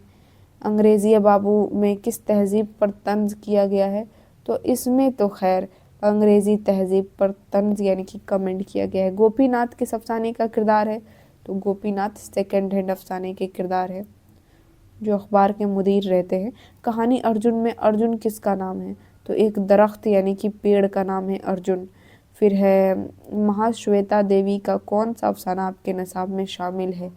तो महाश्वेता देवी का लिखा हुआ है Arjun. Option number C will be the absolutely right answer. आगे बढ़ते हैं। थोड़ा और मैं नज़दीक माइक ले लेती हूँ। Very good. तरादोई किस अफसाने का किरदार है? ए में दिया है खाली संदूक। क्या खाली संदूक की है? बिल्कुल, खाली संदूक के पात्र है यानी कि किरदार है। हरि मोहन झा का कौन सा अफसाना आपके निसाब में शामिल है? तो हरि मोहन झा का लिखा हुआ है अंग्रेज़िया बाबू सी। तरादोई खाली संदूक कहाँ से लाई थी? तो तरादोई जो है ना शमशान घाट से लेकर के आई थी वो खाली संदूक। फिर नेक्स्ट क्वेश्चन कि अफसाना अंग्रेज़िया बाबू में किस रेलवे स्टेशन का जिक्र है? घोघड़िया रेलवे स्टेशन। नज्म दिए का ताल्लुक किस ज़बान से है? तो दिए नज्म का ताल्लुक की बात करें तो ये मराठी ज़बान से है। फिर नेक्स्ट क्वेश्चन कि केरला में कौन सी ज़बान बोली जाती है? आपको नहीं पता है? उड़ीसा में तो उड़िया बोली जाती है, तमिलनाडु में तमिल, तेलुगु। ये अगर बात करें केरला में, तो केरला में मलयालम बोली जाती है। अफसाना अर्जुन का उर्दू तर्जमा किसने किया? तो उर्दू तर्जमा करने वाले शाफिक किदवाई हैं। फिर राम हलदर और विशाल महतो किस अफसाने के किरदार हैं? ये जो है ना अर्जुन नाम के अफसाने के किरदार है, क्योंकि उसी में पेड़ काटने से रिलेटेड पूरी कहानी में आपको बताई थी। शारदा गोपीनाथ की कौन थी? शारदा जो थी ना गोपीनाथ की बीवी थी, शादी हुआ। वात्रक के किनारे का उर्दू तर्जुमा किसने किया? वात्रक के किनारे का उर्दू ट्रांसलेट करने वाले मजहरुल हक अलवी, ऑप्शन नंबर बी। अफसाना सूरज का घोड़ा किस ज़बान की कहानी है? तो अगर देखा जाए तो ये एक कन्नड़ भाषा में लिखी गई थी, ऑप्शन नंबर सी कन्नड़ कहानी। केतु की बीवी का नाम क्या था? ये आसान सवाल है। मोहिनी नाम था। केतु के जेल चले जाने पर यही रोजी रोटी चलाती थी। वारिस शाह से किस तरह की नज्म है? वारिस शाह से ये एक आज़ाद नज्म है। कॉलेज के हॉस्टल सुप्रिटेंडेंट का क्या नाम था? ये पूछा है। तो जिछज लाल दास, ऑप्शन नंबर ए। के सच्चिदानंद की कौन सी नज्म आपके निसाब में शामिल है? तो के सच्चिदानंद की वह मुलाकात हम लोग के सिलेबस में है। दरसी किताब रोशनी में इलाकाई अदब के कुल कितने अफसाने हैं? ये आपसे क्वेश्चन पूछा है। टोटल कितने अफसाने दिए गए हैं रोशनी में? तो अगर बात करें कुल मिलाकर 6, ऑप्शन नंबर ए में दिया गया है। वात्रक के किनारे किस जबान की कहानी है? वात्रक के किनारे जो है ना ये एक गुजराती कहानी है, ऑप्शन नंबर सी। फिर गोपीनाथ क्या है? गोपीनाथ जो है वो अखबार के मुदीर रहते हैं, सेकेंड हैंड अफसाने के ये करेक्टर हैं। वात्रक क्या है? वात्रक एक नदी है, वात्रक के किनारे, तभी तो नाम रखा गया है। अफसाना सूरज का घोड़ा के मरकजी किरदार कौन है? तो आपको पता है सूरज का घोड़ा वेंकट कृष्णा जोईशा है। U R Ananth Murthy writer भी इसी कहानी में खुद राइटर भी रहते हैं। अफसाना वात्रक के किनारे में बुढ़िया नवल कौन थी? तो जो बुढ़िया नवल थी ना वो मौसी थी, ऑप्शन नंबर डी। वात्रक क्या है? तो वात्रक एक नदी है। फिर नेक्स्ट क्वेश्चन है कि बंगला किस सूबे में बोली जाती है? तो ऑफ कोर्स ये बंगाल में बोली जाएगी। अफसाना अर्जुन किसकी तख्लीक है? तो इसके राइटर कोई और नहीं महाश्वेता देवी, ऑप्शन नंबर ए हो जाएगा बिल्कुल सही आंसर। और देखिए यहाँ पर फाइनली आपका खत्म हुआ सारा का सारा ऑब्जेक्टिव। दरक्षा प्लस रोशनी टोटल मिलाकर के जितने भी ऑब्जेक्टिव है सारे के सारे यहाँ पर कंप्लीट होते हैं। ठीक है, आज के इस क्लास का पीडीएफ आपको कहाँ मिलेगा? तो दिख रहा है ना आपन एकेडमी का ये लोगो। आपन एकेडमी टेलीग्राम ज्वाइन कर लीजिएगा। आप चाहे तो सर्च भी कर लीजिएगा टेलीग्राम आपन एकेडमी, ठीक है। और आप लोगों को ऑफिशियल लोगो ये दिखाई देगा आपन एकेडमी का, ज्वाइन हो जाइएगा और वहीं पर आप लोगों को पीडीएफ मिलेगा आज के इस क्लास का। ठीक है, अगर आप चाहते हैं कि आज के इस क्लास का पीडीएफ दिया जाए तो कमेंट बॉक्स में ज़रा यस लिखिए, तो देखते हैं कितना कमेंट आता है। और बाकी आज के इस क्लास को लाइक कर देना है, शेयर कर देना है, जितना ज़्यादा हो सके आपको उतना ज़्यादा शेयर करना है। कमेंट बॉक्स में लिख करके बताइए कि सारा ऑब्जेक्टिव सब्जेक्टिव मैं बोल रही हूँ ना आज के इस क्लास को जो है ना 1 बार 2 बार 3 बार 4 बार करके कम से कम 5-6 बार देख लीजिए। सारे के सारे ऑब्जेक्टिव इसी से रहेंगे, चाहे वो दरक्षा के हो चाहे वो रोशनी से। आपका पूरा का पूरा 100 में 50 ऑब्जेक्टिव सही करना होता है ना, 50 में 50 आपका सही होगा, मैं पूरे विश्वास के साथ कहती हूँ। बस एग्ज़ाम से पहले ये क्लास करके जाइएगा, जितना ज़्यादा हो सके उतना ज़्यादा देखिएगा।